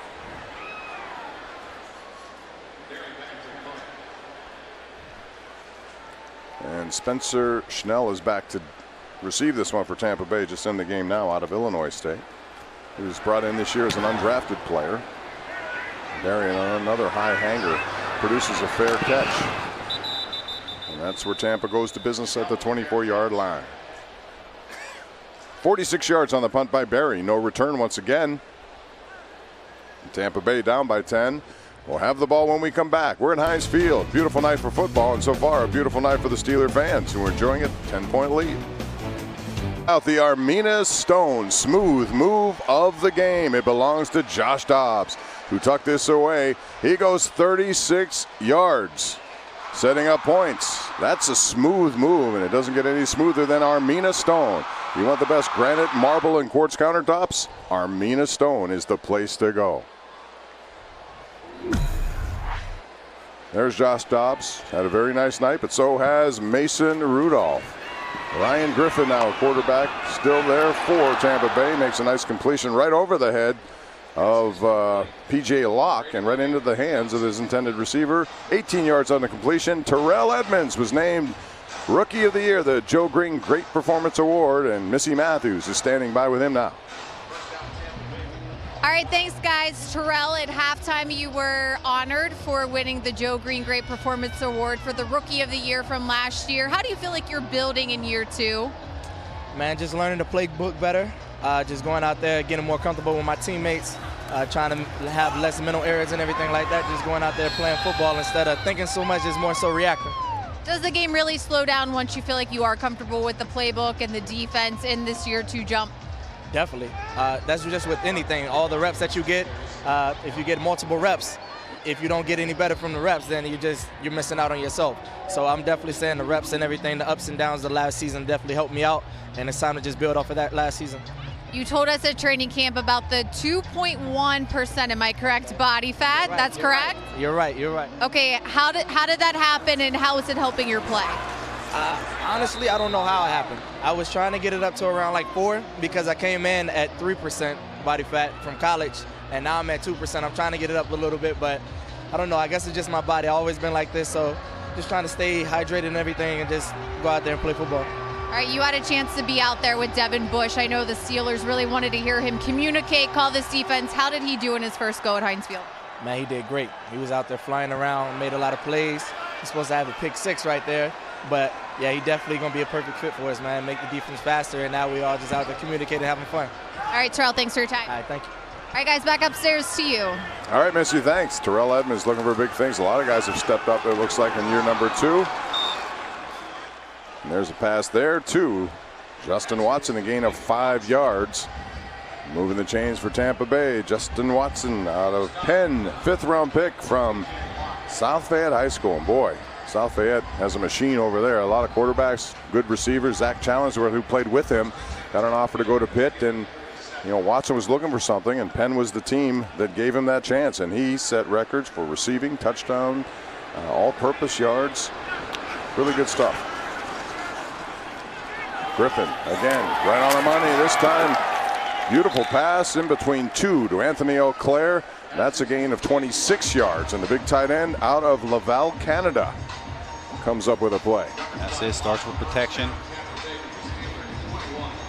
Running a corner route, is able to drop it in one-on-one. That's exactly what you want to see from a young quarterback. Bob, when Terrell Edmunds was talking about 2% body fat, I thought he was talking about where we were. 2%, but he was talking about himself. I don't even want to get into what percent we're talking about up here after we just chugged down all the stuff and the hot dogs.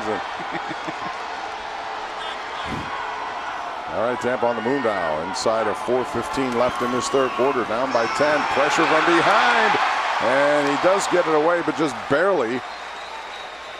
That's a nice play there by the Steelers. And Tuzar Skipper. You mentioned Mac Schools.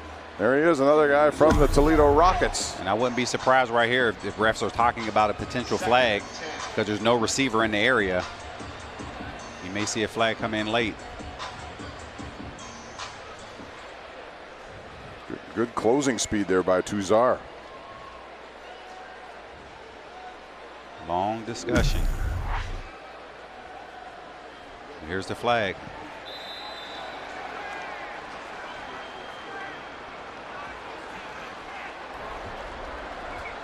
Intentional grounding. Good call, Offense, Charlie. number 4. 10-yard penalty with loss of down. Second down. You quarterbacks, you know that. You can't get away with that. Bruce Arians is trying to argue his case over there, but no, that was not the case. Even with him being tackled, there was not an eligible receiver in the area. That's one of those plays that can dangerously go the other way if you're not careful. Could bounce off of someone into the air and result in an interception. Tampa Bay last couple of years, 5-11, trying to turn that around, and they called upon this man to do it. 2-time Coach of the Year.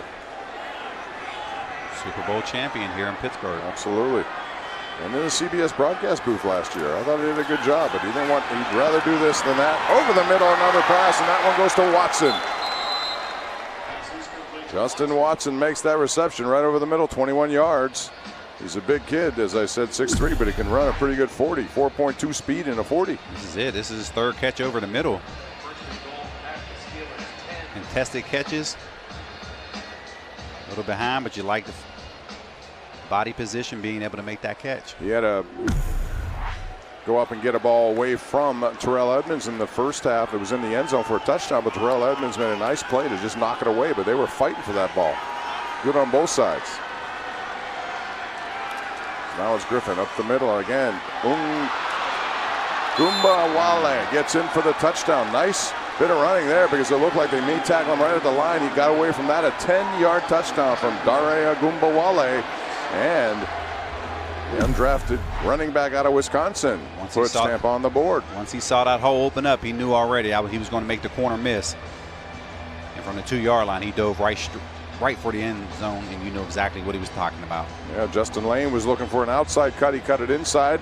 Almost tripped him up, but Goomba Wale goes in there and scores. And now Tampa will go for 2 points, it looks like. Keep Ryan Griffin in the game, down by 4. That's an 8-play, 76-yard drive, by the way, taking 4 minutes off the clock. Griffin was 5 for 6 for 75 yards on that drive. Please reset the play clock.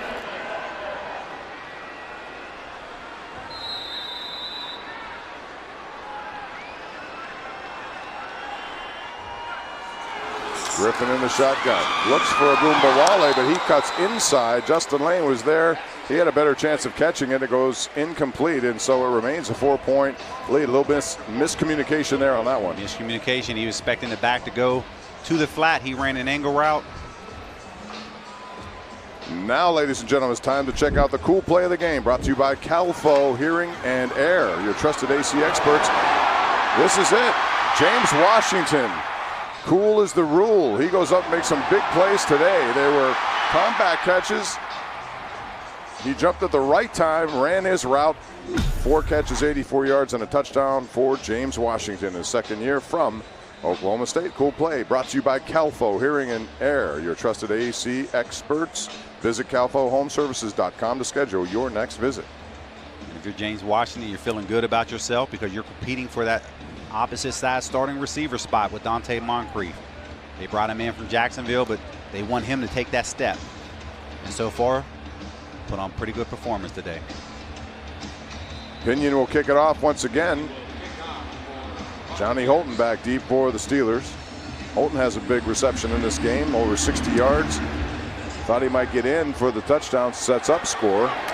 But he's a big playmaker, and that's what his signature move is. This time trying to get through, can't do it. Shut down pretty quick on special teams. That's a 26-yard return for Johnny Holton. And the Steelers go back to work, leading by 4 after Tampa misses the 2-point conversion. Johnny Holton, big catch earlier in this game, trying to do more in the returns game. Randy Fichtner doing a good job as the man in charge of that offense, and has a very good relationship with Ben Roethlisberger. He's been excited about some of these young guys. Wants to see what they can do in this situation. Next week home against the Kansas City Chiefs. Devlin Hodges is going to air it out down the field. Holton just over his outstretched arm. And there's a flag that comes in. So we have pass interference. I'd be interested to see if someone wants to challenge this just because. This would be Bruce Arians to see if he would challenge it. It's just because it was called on the defense. Pass interference, defense, number 26. Ball will be advanced to the spot of the foul. Automatic first down. And the challenge flag is already out. So Sean Murphy Bunting was in coverage there. And yeah, you got to challenge this just to see in the preseason whether or not it's got to be clear and obvious. Now that's going to be the call. Did you see anything clear and obvious there? It has to be earlier in the route, I would imagine. Yeah, because at the end there wasn't much there. Tampa Bay is challenging the ruling on the field of defensive pass interference. From my angle, I thought initially he was holding his arm down. But you have nothing to lose at this point if you're Bruce Arians. Why not? You're talking about a 30-yard difference in field position. Here again, see if we can see it.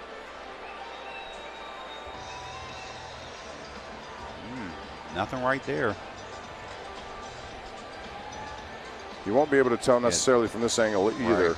Looks like just normal hand contact that both guys get involved, but they call it on defense. As the ball started to come down, I thought right there, maybe an arm grab, but both of them are pushing. You could argue that, Holton was pushing a little bit to create separation. But the bottom line is, I don't know if that's clear and obvious. Do you? No, I don't. I don't see that. I don't see anything worthy of overturning that call. But nobody knows how this rule is going to work. So I'm pretty sure Mike Tomlin and Bruce Arians are saying, okay, what happens at this point? Because this is going to be critical, because this moves into the regular season on this penalty being challenged. And it's one of the new things that's come about because of the controversial play in the NFC Championship game. The Rams and the Saints, you'll recall, and the aftermath of that. Pass interference plays, again, clear and obvious is the word choice they use. Plays reviewed. You know, you don't even have to call a penalty. It could be reviewed. So we'll see what they do on this sequence. We saw one in the Hall of Fame game the other day, and that's the only one really I saw. I saw some games yesterday, but I didn't see all of them, so I don't know if there was another call. I can't remember. I think it was one game maybe where the call was overturned. But I don't know here. Bruce Arians is talking about offensive pass interference, and let's see what we come up with. After review, the ruling on the field stands. It will be pass interference, first down.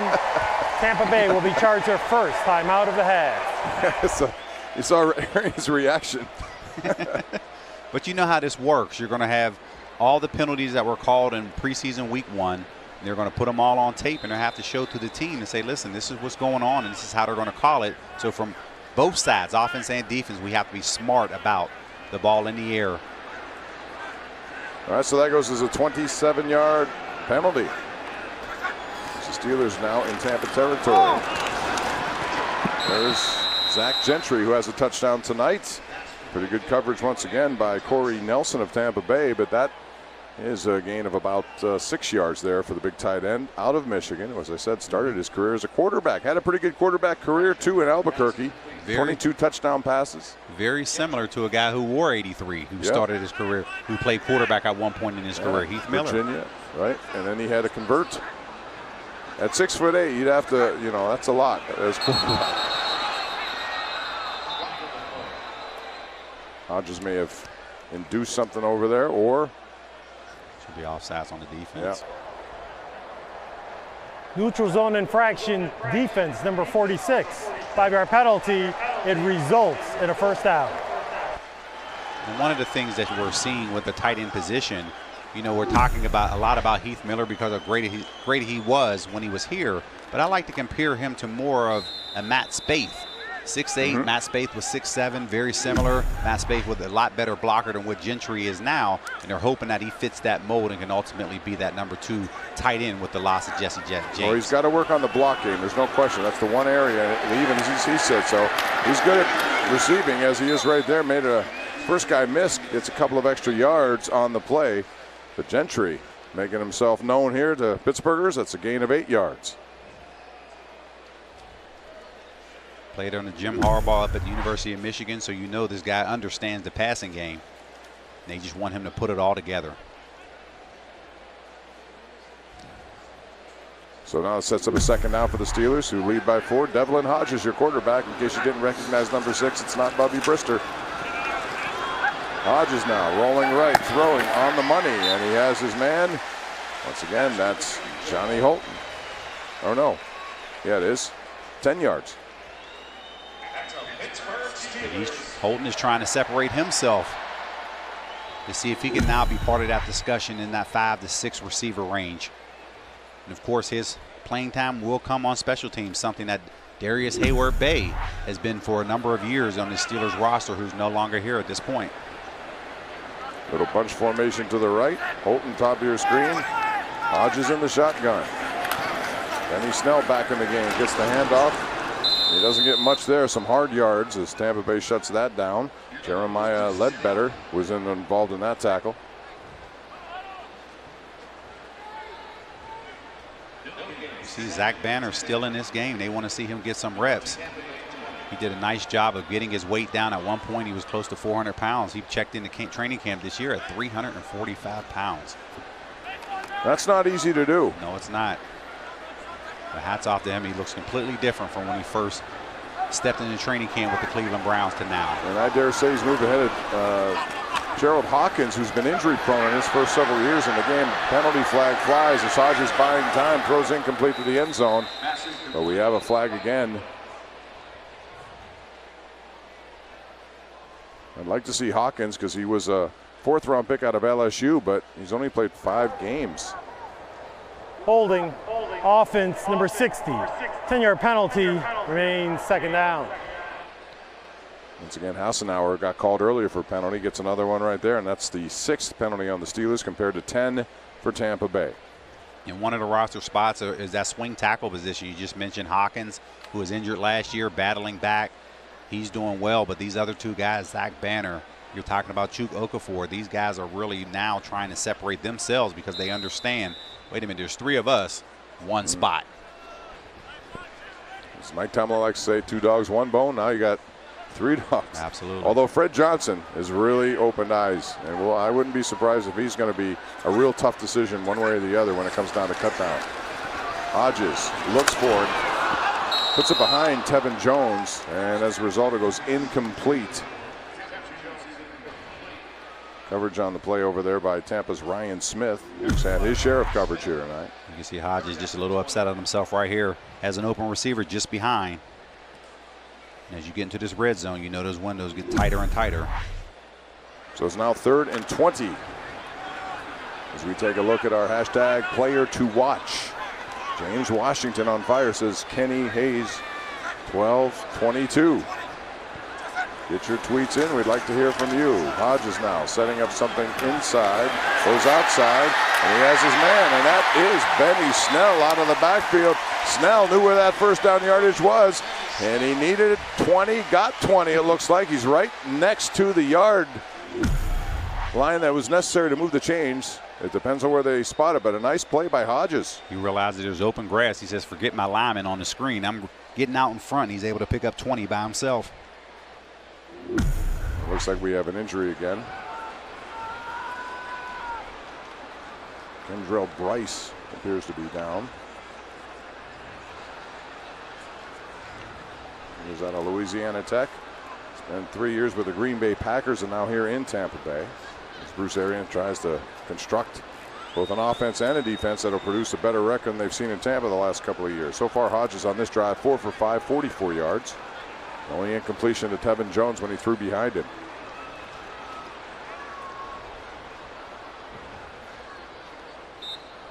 All right, now, ladies and gentlemen, it's time for the 3rd quarter review, powered by Planet Fitness. And this is the big play. We've seen a lot of big plays by the Steelers offense tonight. And Johnny Holton goes 69 yards. Did not get into the end zone, but they eventually did. And then this is the play defensively by the Steelers, who got to the quarterback a few times. Mason Rudolph, Zach Gentry. Those are your 3rd quarter replays.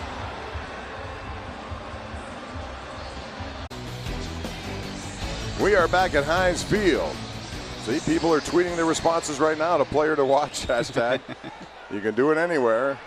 A lot of players have been under scrutiny here tonight, and a lot of them have responded in a positive way. Steelers lead 20-16.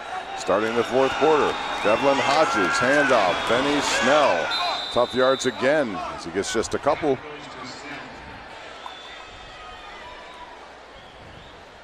If you happen to join us a little late, Tampa Bay dominated the 1st quarter. Jameis Winston was in the game. Touchdown to Godwin to make it 7-zip. Steelers got on the board. Boswell 33-yard field goal. And yes, the kickers have been good tonight. It continues what's happened at St. Vincent. Mason Rudolph to James Washington. He's had a big night. That made it 10-7. Boswell adds another field goal. Matakevich led that opportunity with a strip sack.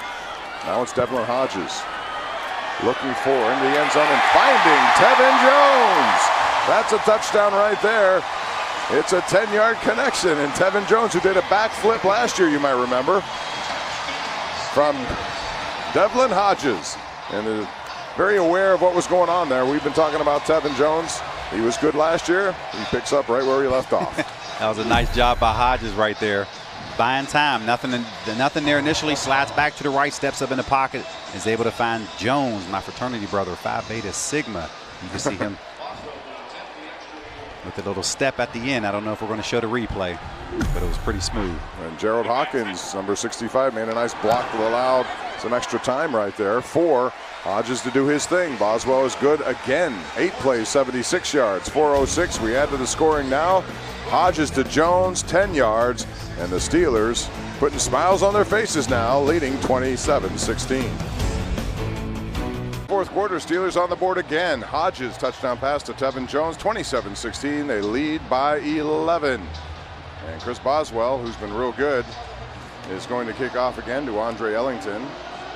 Once again, we ask you to join us on social media. This time, hashtag Steelers Nation. Your observations of tonight's game would be appreciated. You do that on Twitter, at KD Pump, at CharlieBatch16. Bobo Wilson is back deep now, returning this kickoff. First time for him back there as Boswell will kick it away. And Boswell's had a real strong night at the office, including a 47 field goal along with a 33-yard field goal. And Wilson's going to take it, trying to bring it out across the 20, which Tampa has not done at all tonight. Ball loose. Spillane with a hit there. Did they say it was down or not? Tampa seems to have recovered it, and we do have a flag on the play. Holding during the return, number 88. Half the distance to the goal from the spot of the foul. First down, Tampa Bay. It's on Tanner Hudson as the, boy, it's tough. Every kickoff return seems to have a holding or some penalty. And that was something that plagued this Steelers team last year on their special team. A lot of penalties, and they're trying to overcome that. Robert Spillane had an interception against the Steelers last year as a member of the Titans in the preseason, and really was outstanding in the preseason. 18 tackles to lead them, and he's been putting up a case for himself here.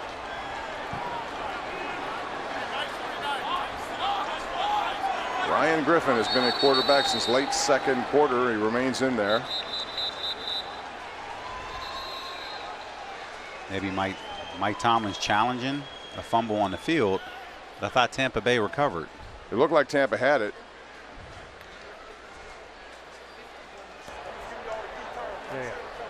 Pittsburgh is challenging that there was a fumble on the play and a recovery by Pittsburgh. Well, we saw a Tampa Bay player have the ball at the very end. I don't know what happened in the meantime. Let's take a look at it again. But Spillane was in there. The ball definitely moves coming out. There it is.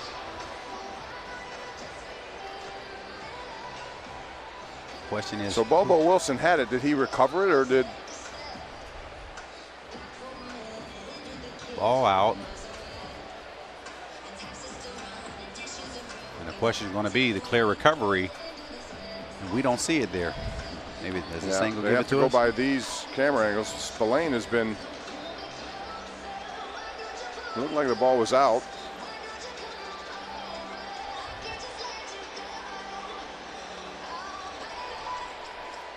This one is a confusing one to try to figure out why challenge it, though.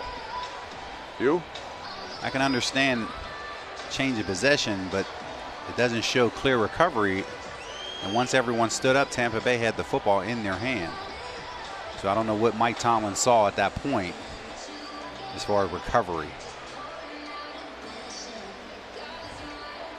Well, they continue to look at it, and it's taken quite a while. So those are the camera angles available to them down on the sideline.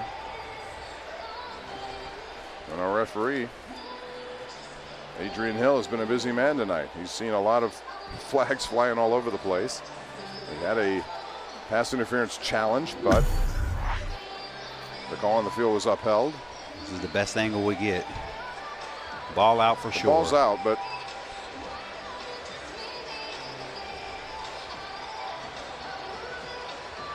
just don't see it.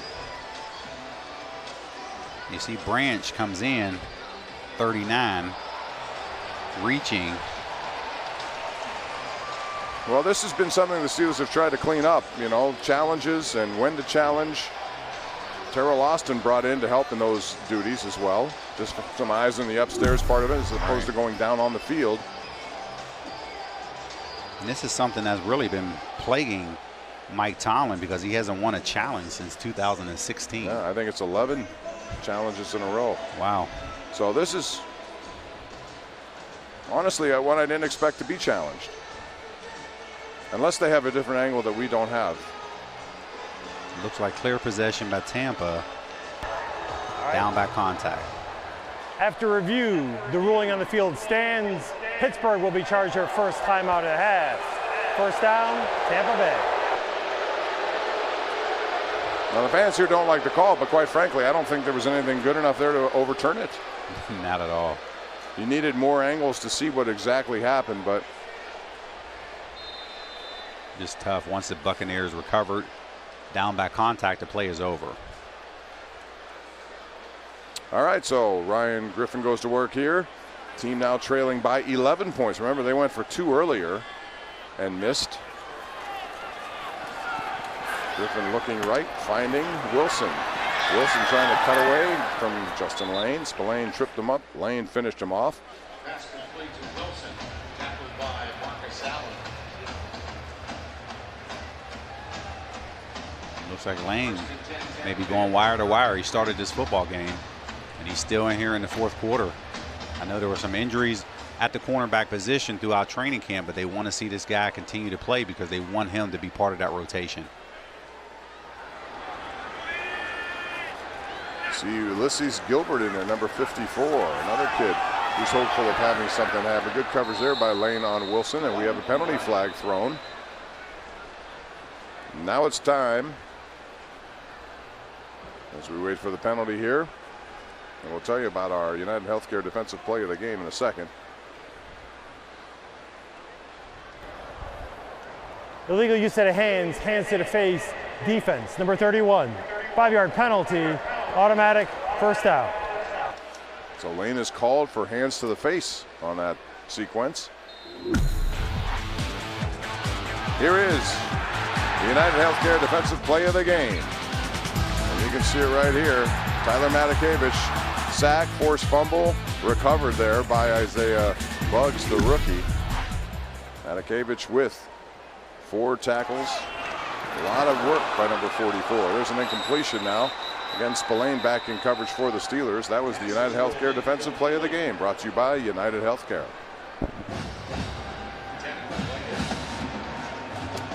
Mentioning Justin Layne, Justin Layne has great size. He's 6'1". He runs a 4.45 40, and this is what they love about him. They just want to continue to watch him gain his confidence and see what he's capable of doing. Just because he's a tall target, just like Brian Allen is. Brian Allen's 6'3". Out of Utah, he runs a 4.49. So you have 2 tall corners out there, but they're all battling for that spot because 1, 2, and 3 cornerback positions are all solidified with Mike Hilton being your 3rd corner. Yeah, and at Michigan State, he was always around the football. Didn't necessarily result in fans want a flag here, but the question is, was he out of the tackle box? He threw it away. We get a flag anyway, but Layne was always around the ball. So right now you have the referees talking about possible hold on the defense, but yet the Steelers sideline is saying you had an illegal offensive lineman downfield. Well, they worked that all out. We've seen a ton of penalties here tonight. Funny thing about Layne, like we talked about with Zach Gentry at Michigan, Layne at Michigan State, he wanted to be a receiver. He wanted to be like... There were 2 fouls on the play, holding, defense, number 49. Ineligible downfield, offense, number 60. Those penalties offset, remain 2nd down. But there he is, and you know he said his goal was to be like Plexico Burris when he was there, you know, big time receiver, and then I guess they went there and changed his mind, and he was more comfortable doing the other thing.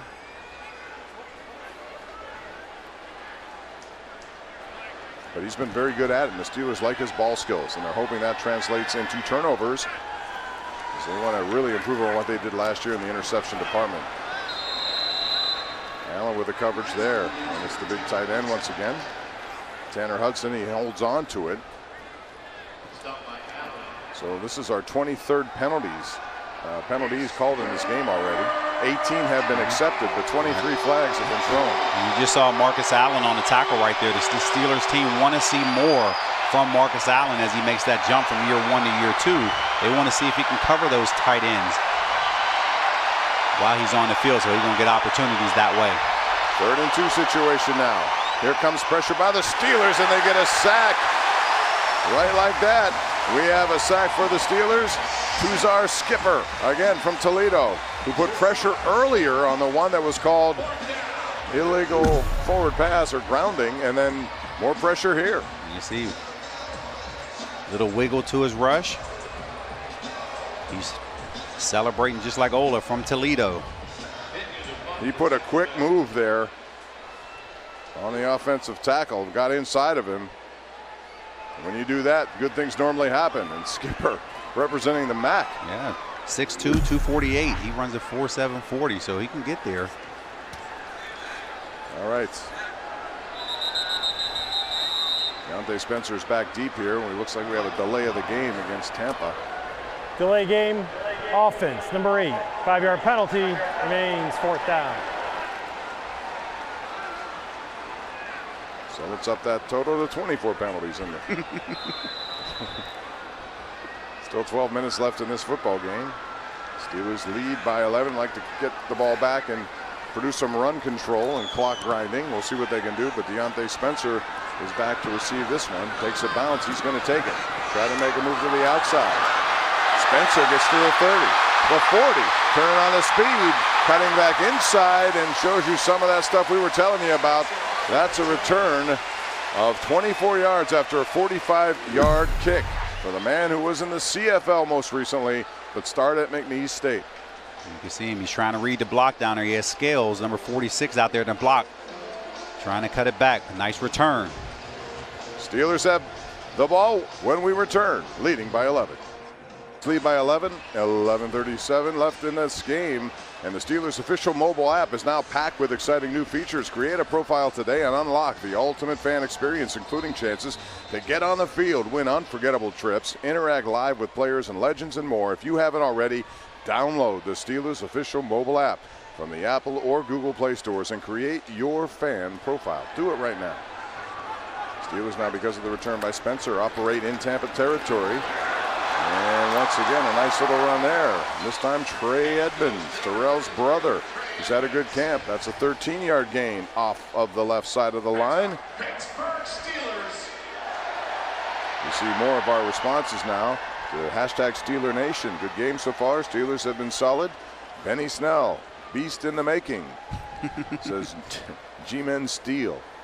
And we have more to get to, but a lot of people are excited about the prospects of this team. And, you know, as the preseason goes on, you'll see hopefully some of the regulars get a little opportunity to get the rust off in a game situation before they play in New England, that big opener. Edmonds that time not much.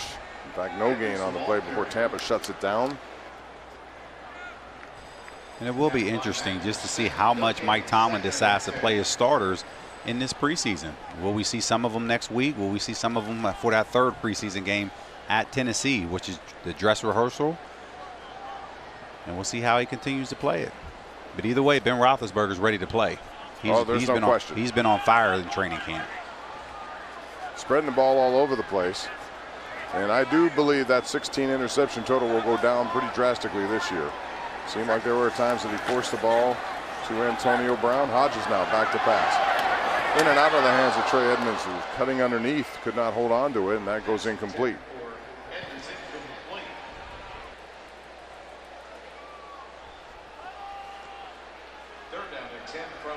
We've been watching Devlin Hodges. Missy Matthews been up at camp quite a bit, and she knows a lot about this kid. Missy. Yeah, Bob, you guys mentioned his nickname is Duck. Coach calls him Duck Dynasty. He got that in college from his coach there, caught on here at the Steelers. He is a national champion duck caller, a very serious thing. He also won a regional competition before coming up to training camp. And Charlie, he said it's going to be his talent for the rookie show. How do you think he's going to do? I like it. I think everybody's ready for it. Spinning away, and that's an ill-advised throw that should have been intercepted. And it was dropped over there. Intended for Trey Griffey, but he was a little out of control there, and it was Mazzy Wilkins. Illegal use of the hands to the face, defense, number 22. That 5-yard penalty was enforced from the previous spot. Automatic first down. Another penalty, 25th one of the night. Missy asked about what are people going to think at the rookie show. Sometimes when you're that talented, they don't want to hear it. It's like being a great singer and they ask you to sing in training camp. Nobody wants to hear that. It's no fun. Yeah, but duck calls. No one else will be able to do a duck call like he did. That definitely is going to be a first. I can tell you that. Well, I'm sure there have been some very unusual things at the rookie show, but I don't think they've ever had a duck call. Edmonds now trying to cut inside. Nice play once again there by Mazzy Wilkins, who comes in. Only a 1-yard gain. Could have been more. Edmonds tried to cut in. Wilkins cut him down. Tackled by Wilkins. Gain of 1, 2nd and 9 at the 24. The most important talent they want to see from him is consistency at quarterback. And, you know, realistically, not much of a shot to make the roster here. But you never know. Yeah, there are a lot of opportunities that come players' way, and it could be practice squad related. Hodges now under pressure again. It closed pretty quickly. He threw the ball away. That'll be a and flag. The question is that is a grounding or not. There's no foul in the play for intentional grounding. Number 88 was in the area. 3rd down. Well, that'd be Trevor Wood in the area, but clearly Hodges was under a lot of pressure, wanted to get rid of that ball. That's it. Smart on Hodges' play right there. But you mentioned about the possibilities of him being on this roster. You know, the way that everything was going 2 years ago, they were half the league with 3 quarterbacks, half with 2. Last year, 18 teams had 2 quarterbacks. So you just never know how this whole thing is going to play out. And Hodges is playing with house's money right now. He wasn't expected to be here. He won a tryout job back in May. And here he is on the field with an opportunity to showcase not only to this team, but maybe people around the league that he has an opportunity for to at least earn a roster spot on somebody's team. 3rd and 9. Hodges delivers in and out of the hands of Brandon Riley, who was just signed here recently. And that means we're looking at a field goal attempt. And if I'm not mistaken, it's Matthew Wright's turn because Boswell kicked the last one of 47 yards. As Mike Tomlin continues with his alternating kickers. Berryman, the other first-year player here who's challenging Barry, will attempt the hold here. This one will be a 42-yard effort for Matthew Wright. And again, if you join us late, Boswell's made good from 33 and 47 yards. See with Matthew Wright, who's been good with his opportunities here tonight for point afters. This is a strong kick, and it's right down the middle. So Matthew Wright says, touche, I'm not going away. The kicking competition heats up. Steelers increase their lead at Heinz Field. 4th quarter action. We'll be right back. We're back at Heinz Field. When a socialite is murdered, teen detective Nancy Drew becomes a prime suspect. Nancy will have to unravel clues from both the living and the dead to solve this crime. Nancy Drew coming to Pittsburgh's CW October 9th at 9 o'clock. And join us every night for the Ireland Contracting Nightly Sports Call at Pittsburgh CW 1035. We talk sports with you every night of the week, 7 nights a week. And then on Sunday, it's the #1 Cochran Sports Showdown. We debate the top topics with some of the best sports columnists, writers, TV people in town. That's the #1 Cochran Sports Showdown. Right now, it's Matthew Wright who just hit the field goal and did it with ease with a kickoff to Bobo Wilson, who last time fumbled the ball, but it went right back to Tampa, this time up the middle, and they'll get near the 25-yard line. 23-yard return. So now it's a 14-point game. Tampa still with plenty of time, but they've got to get moving if they want to do something in this game. Bruce Arians, when asked, what are you looking for? He said wins, even in preseason. Do coaches value that, or it depends on the coach? It just depends on the coach. You know, of course, you want to see different units and see what guys can do as you're mixing up rotation, but ultimately you want to get your guys off to a good start, which is obviously winning the first game and, of course, going 4-0 in the preseason, and sometimes that doesn't even matter. Griffin outside, incomplete. Trayvon Matthews was there. Also coverage over there by Drayvon Askew Henry out of Aliquippa and West Virginia University. We've talked about some of the young people from this area who are now playing in this game and in the NFL. And Drayvon Henry had a good career at Aliquippa, certainly, and certainly at West Virginia. Started all 51 games. He wears number 41 for the Steelers.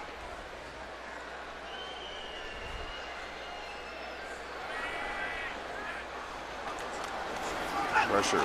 Griffin throws. This one is caught ahead of Mathis, and a nice reception there. It's made by Anthony Johnson. 11 yards on the connection from Griffin to Johnson. You can see right now the pass rushers for this defense, Steelers defense, are pinning their ears back right now because they know the Buccaneers have to throw the football. And it's a good challenge for your defense here if you're Mike Tomlin. You want to see, last year you struggled in pass defense. Now let's see what your guys can do. A lot of young guys out here, but it's still the same concept. Man with a hair in the middle for the Steelers is Henry Mondeau. He's had a pretty decent camp too. There's a pass completion in front of Askew Henry and goes to number 83, Spencer Schnell in the game, 9-yard connection. Yeah, 72 out of Oregon. Was undrafted last year, spent some time with New Orleans and Kansas City. He has the long hair going for the Steelers, but he seems to have at least opened the eyes of some of the coaches up there at training camp. They want to see him part of that rotation. Been doing a nice job in one-on-one drills. They just want to see him a little bit more stout in the run game. Another pass for Griffin, incomplete. Askew Henry steps in front of that intended receiver, Spencer Schnell. It'll set up a 3rd and short now for Tampa Bay, which had the lead in this game 7-0. But ever since that first quarter, it's pretty much been all Steelers. So Mondeau from Oregon.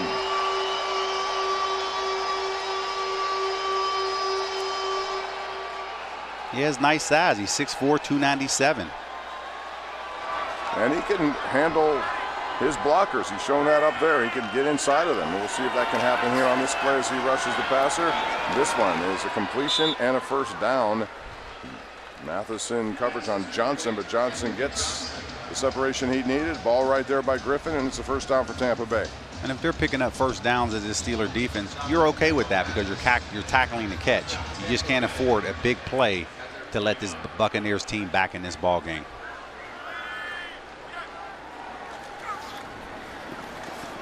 Griffin again out of the outstretched hands of his intended receiver that time. And that was Jordan Liggett. Greg Gilmore, Winston Craig. 64 and 65 coming into the game for the Steelers. So you're seeing a lot of guys who you may not hear about too much, you know, when September rolls around. But for them, these are big games. And we saw what could happen with some guys. Over the years, the Steelers had a history of undrafted players who come in, opened eyes. Willie Parker, way back when, Donnie Shell, who I think should be in the Hall of Fame. And this year or next year, they may have an opportunity to do that. Right, as they increase their numbers to 20. And I think when you look at that, there's been a lot of conversation about whether or not there should be 4 preseason games, and it doesn't matter. Of course it doesn't matter if you're a veteran, but if you're trying to make this roster and you're on that 57th through the 53rd rotation, these are important snaps for you because you want to go out here and prove to the coaching staff that, hey, if you put me on the field, I can go out here and make plays. But also the players who are not dressed out here, your starters are paying attention to as well to make sure that they can trust you if you had to step on the field. You see Donnie Shell, part of the Hall of Honor. They have another good class going in this year. It's got to be tough every year for a committee to come up with players. There's so much history involved here with the Steelers, but they did. And this is Schnell who gets away from Steeler defense, and he gets inside the 25, 26 yards on the connection there. And Spencer Schnell did a good job getting away. I believe it was Askew Henry who tried to get at his legs, could not trip him up, and he gets extra yardage as a result. Marcellus Branch eventually came in, and he's another kid from Robert Morris, wearing number 39. All NEC first team when he played at Robert Morris University. They've done a great job with their athletic program there. Griffin, by the way, is 18 for 30 now, 222 yards in this game. A lot of this coming late. Fires over the middle, has his man Schnell, and he holds on. It's going to be first down yardage ahead of Marcus Allen in coverage down there deep. 20 yards on that connection, and Tampa Bay quickly moves down the field, Charlie, and they're in position to make it a one-possession game. And that was a nice open field tackle by Marcus Allen right there, but you would like to see your linebackers drop and get a little bit more depth and not allow that easy completion in front of the safety. Mondeau back in the game. Askew Henry comes out of the game. First and goal for Tampa Bay. Down by 14, looking to make it a one-possession game. Not much running room, and a flag flies at the end of that run. That's Bruce Anderson with his first carry of the night. Holding offense, number 68. 10-yard penalty, remains first down. That's on Josh Laribas out of SMU, big number 68. You see Greg Gilmore, he was in on this play.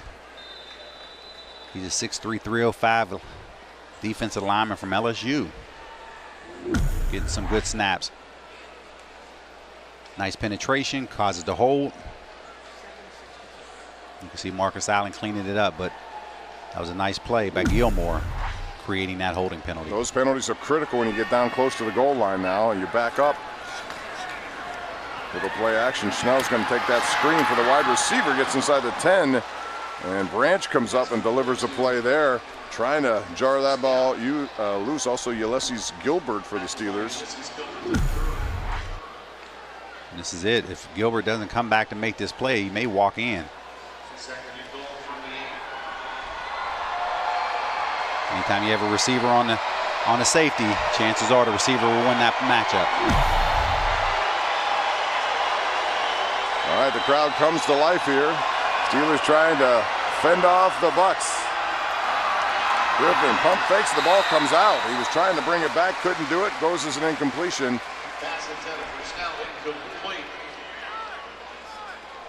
Well, Griffin's not too happy about it. He was looking to throw that corner route, and you had number 41, Drayvon Henry, just enough to flash, forcing him to hold that football. All right, 3rd down and goal now. The Steelers would like to see these young guys come up with a play. Bruce Arians, under his watchful eye, wants to see some of these guys make plays in this situation. Griffin now passes. Bell is open as he cut to the outside, but a flag is thrown once again. And this is something that you cannot have. Mike Tomlin will not be happy about this offsides on the defense. Offside, defense, number 40. Half the distance to the goal remains 3rd down. That's J.T. Jones, who tried to get a jump on the snap count and was a little too premature. And that's tough because you get off the field here, now you give him another opportunity. So this is definitely a point spread. He almost timed it well, just a little bit too soon, and it's costly at that point. Mondo, you see, finished him off, though. Big number 72.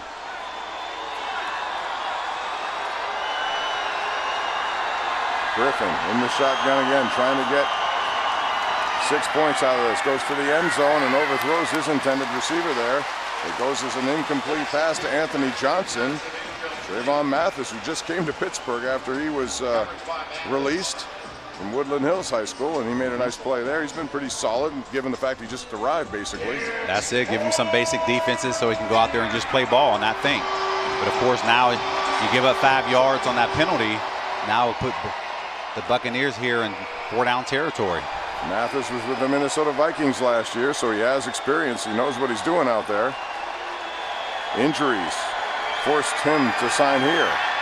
Pass over the middle, deflected, and it's into the hands of number 88. That was Tanner Hudson. One heck of a catch. It really was. Wow. Hardly any window was open there. That's a 4-yard score when they needed it the most, and he holds on. Griffin to Hudson. He throws it behind him. He just reaches out with his right hand right here and brings it back in. One heck of a catch. Really was. I thought originally it might have been deflected in there, but it was his hand who knocked it loose to himself, and he went back and caught it. What a beautiful. He's made some good catches here tonight. He's an undrafted guy out of Southern Arkansas who's on their long list of tight ends. Making plays like that will get the attention of Bruce Arians. Yep. Only problems, they have O.J. Howard and Cameron Bratt, who've been really good. Both have signed contracts. Anthony Auclair, we saw him tonight's been pretty good too, so there is depth. And Scott Orndorff, another kid from Pitt who's on the roster now. If you think about 2008 Super Bowl here with Bruce Arians running it, we had 3 tight ends back in play. There you go. So there is a job opening for somebody. 2-point conversion coming up. Slant, and it's picked off. Get up. And you can do that if you want and get away. But he didn't. That's a good play right there, and the Steelers come away with Ulysses Grant. We've talked about him on special teams, but the kid out of Akron. Did we say enough MAC schools here tonight? Another Mid-American Conference guy. Out of Akron, Skipper, he read that very nicely. Yes, because that was important. And with the awareness of getting up, because now that ball is live and he could possibly run it back for 2 points. Did I say Gilbert, not Grant? When I hear Ulysses, my original thought is Grant. you don't have many Ulysses. Right. Anyway, that's a big play. 30-22 is the score. I'm going to go down to Missy Matthews and tell you she is somebody who's committed to her job, because tonight was a special night personally for her, but you got the go-ahead to be here instead.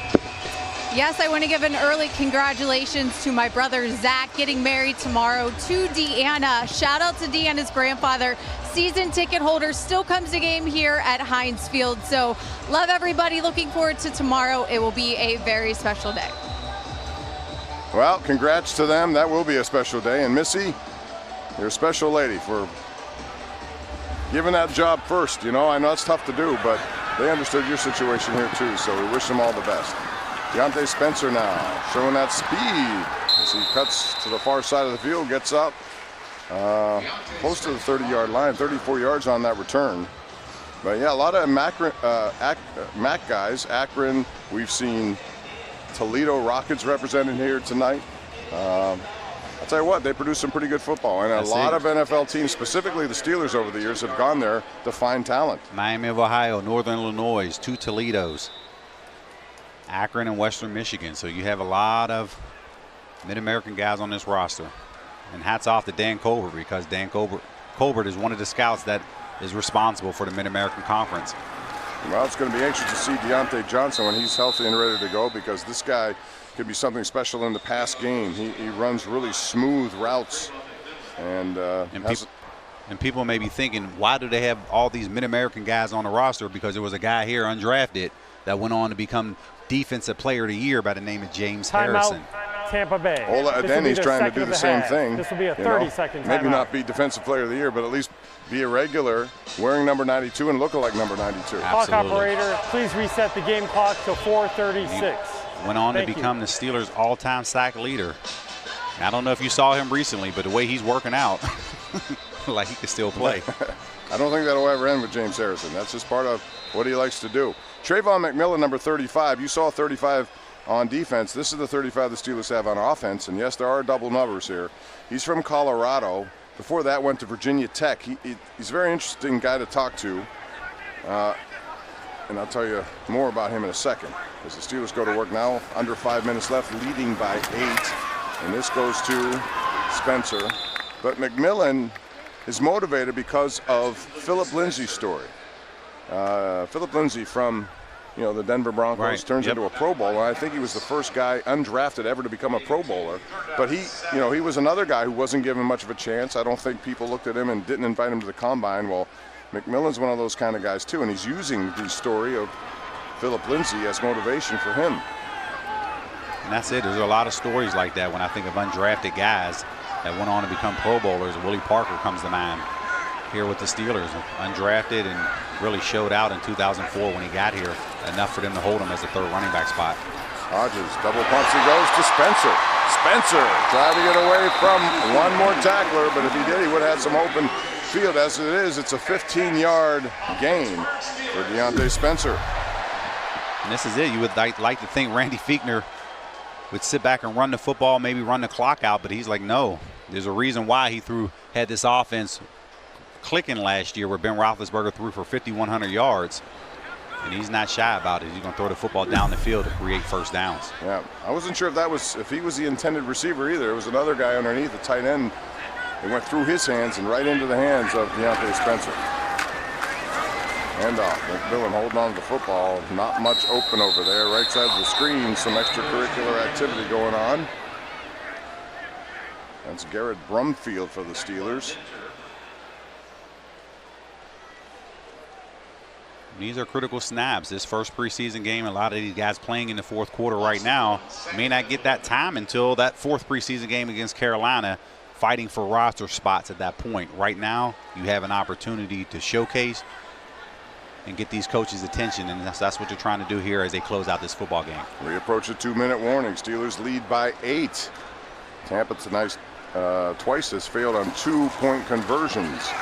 Devlin Hodges now rolling right and finding Kevin Radar, who's hit and he fumbles, and the ball comes right out, and Tampa has an opportunity there. Good hit over there that led to the opportunity, and Isaiah Johnson defensively comes up with a football.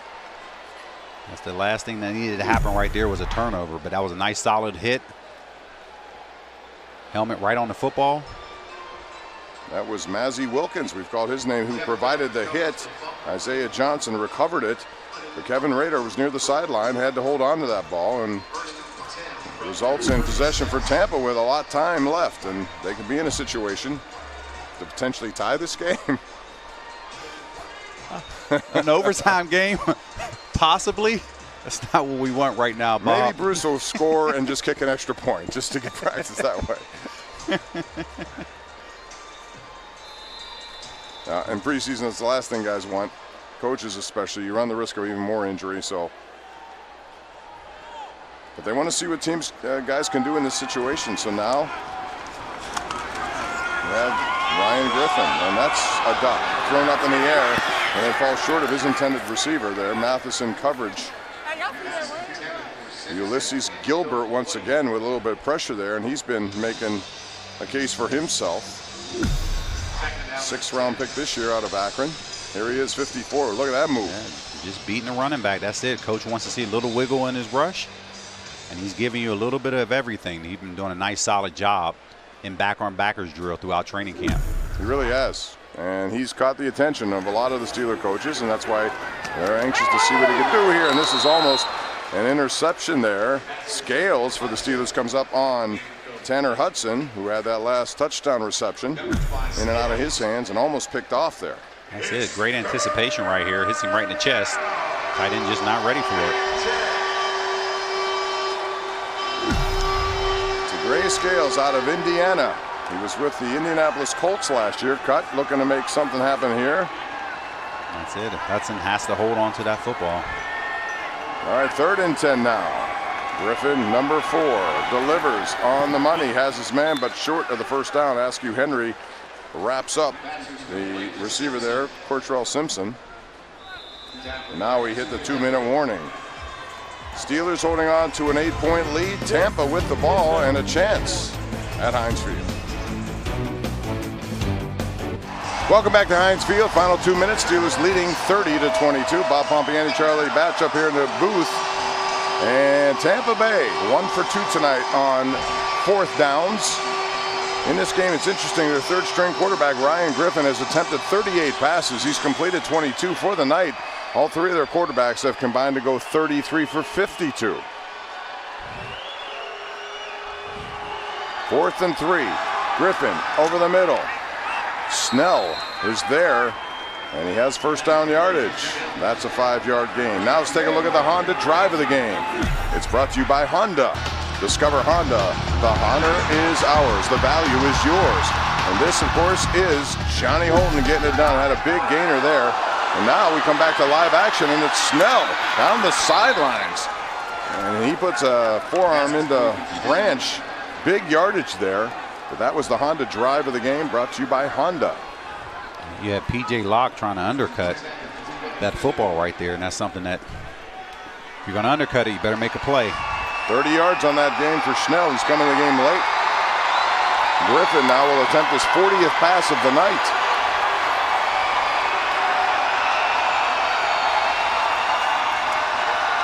Rolling to the left, under pressure. Ulysses Gilbert knocks the ball away. It's loose. Mondo looking for it. Still loose.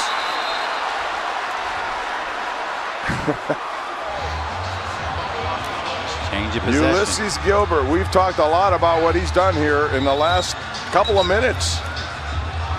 This will be a teaching moment for sure when Mike Tomlin watches the film. Just lay on the football. The game is over if you recover the football. Now all of a sudden. So Jermaine Ponder had a chance of it. Timeout, Tampa Bay. But again, the effort of Gilbert is duly noted here tonight, boy. And sometimes you can say you're going against 4th string, 3rd string, whatever, but this is the opportunity you have. Here's a look at that ball. 116.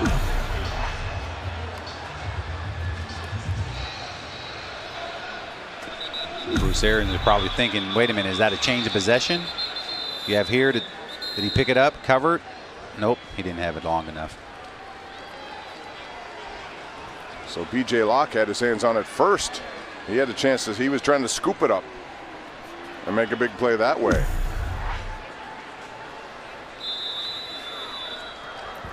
The previous play is under review.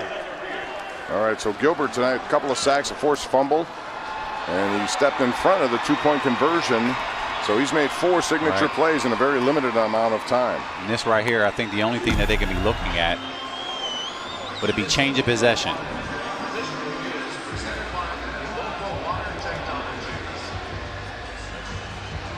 That's the difference between 2nd and 20 or 1st and 10 if it was a change of possession. Fumble recovery by Tampa Bay. Well, what do you think by those looks? Yeah, I think it's 2nd and 20. I think it's the right call on the field. I don't see a possession change here. No. It would have occurred, it would have been there, but it still was loose.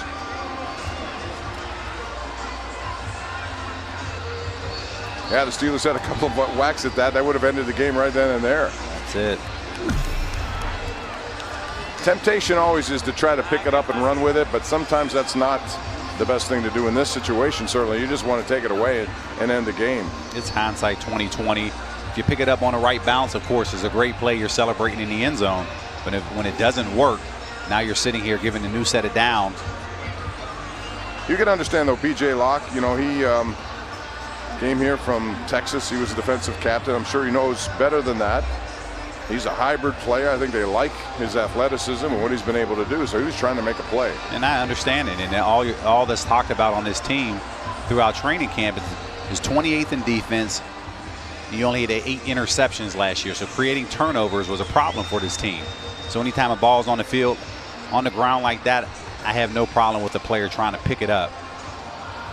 All right, let's take a look at the Verizon play of the game as we await this decision.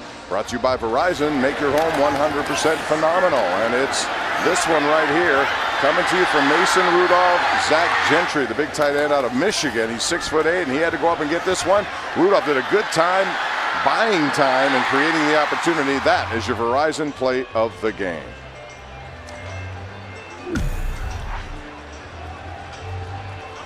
Bruce Arians continues to plead his case. You could be saying maybe it's where the ball was fumbled at and they couldn't advance it. So I could trying to figure out what he could possibly be arguing about.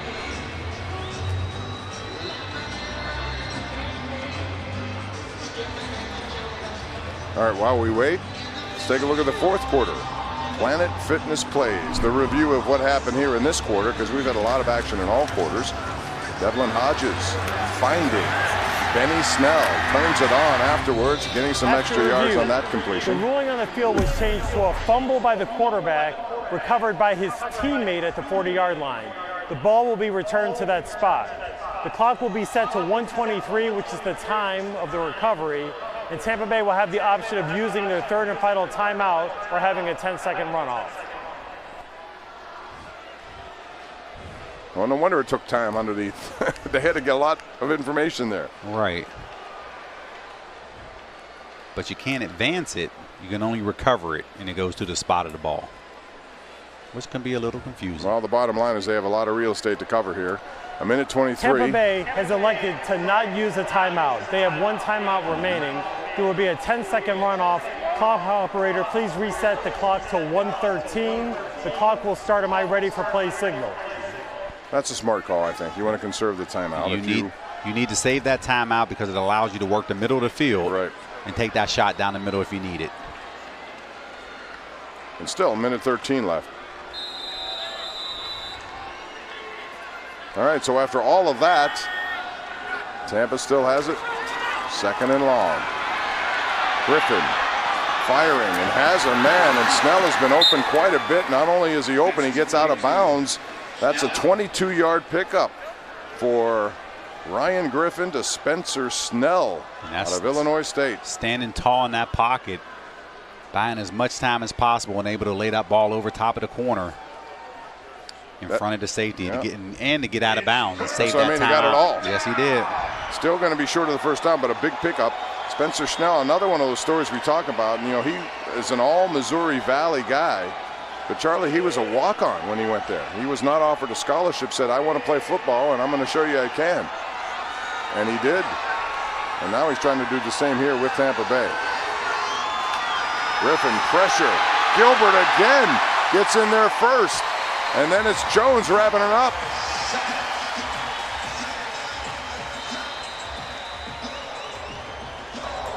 Timeout, Tampa Bay. Their third and final timeout of the half. This will be a 30-second timeout. We'll keep adding to the stat sheet for Ulysses Gilbert. And JT Jones also has made himself known here tonight. So 3 tackles, 2 sacks unofficially here for Gilbert, and the intercept of the 2-point conversion. So he's had a very active night. This is it. Every fourth quarter is a little different. Sometimes you're trying to stop the clock as the other team is running the football out. But right now, if you're a pass rusher, you want to get to the quarterback. There's Byron Leftwich looking on, the offensive coordinator. Tampa Bay is approaching 60 passes tonight. They've come here to, as Bruce Arians said, they want to win the game. Griffin, 4th down, over the middle, has Tanner Hudson, but a hit by Branch and a flag flies. Right at the point of contact, Marcellus Branch came up and plastered the tight end, and a flag came in after that. He didn't lower his head. He came in with his head up. It looks like the defender was falling. I don't know what the safety can do in that situation. Well, the tight end's 6'5", and Marcellus Branch is 5'11", so the height difference came into play a little bit there. It just depends on how they view this.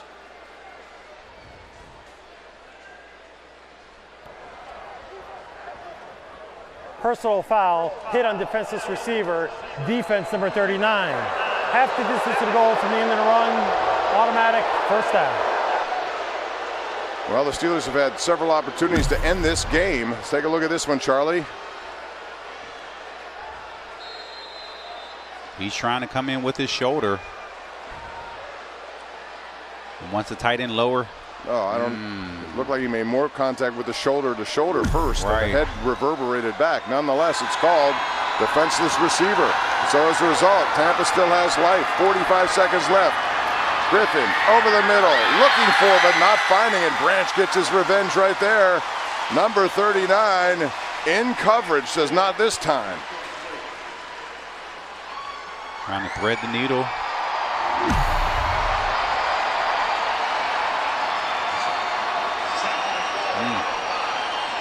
Very congested, and Hudson made a beautiful catch earlier when he came back with the one hand.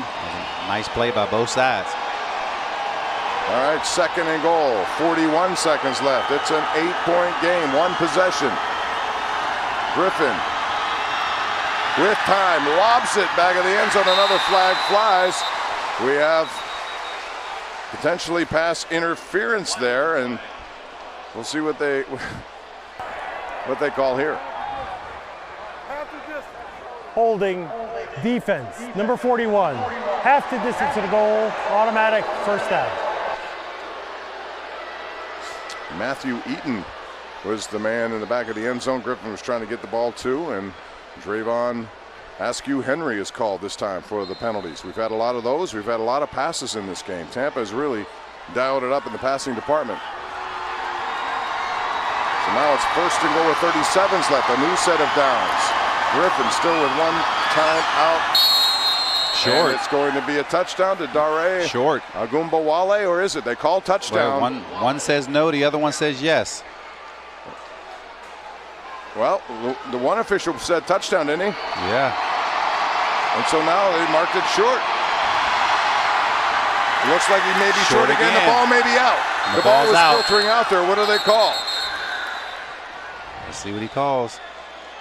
Boy, it's so hard to see from up here when it gets down into those rugby scrums. They're saying he recovered. Now they're rolling the clock.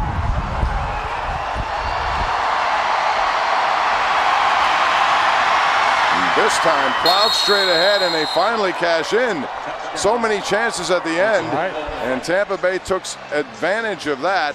Agumbawale puts it home. And so Tampa now down by 2 points, can tie this game. All right. This is it, a tired defense with the tired offense. Yeah. All Tampa fans are saying yes, and all Steeler fans are saying no right here. Well, Tampa tried those 2-point conversions earlier, and had they not, they would have been in position to win this game. But now they have to make it. 12 plays, 64 yards. 2 minutes and 11 seconds, and it looked like the drive had ended or stalled at least twice. And now it's Griffin rolling right, throwing incomplete as the Steelers step up there. The ball is short, and the two-point conversion for the third time tonight fails for Tampa Bay. And with 10 seconds left, the Steelers will take this one. They were 0 for 3 for 9 on those two-point conversions. This one really didn't have a chance. Well defended on both sides of it.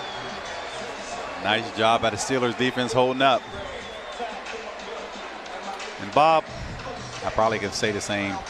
You're probably thinking the same thing I am. Thank you for no overtime. Well, both coaches would not have liked that, I guarantee you. Even though Bruce Arians said he wants to win. I mean, everybody wants to win, but you get to a point where you don't want to put people at risk either. Right. But Tampa Bay with a valiant effort at the end there. They passed the ball an awful lot, and Ryan Griffin got his share of work in this game.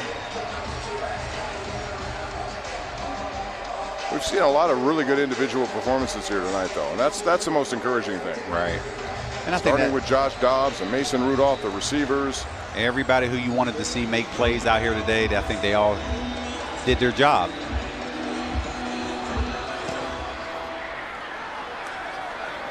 All right, this kick is going to go out of the end zone.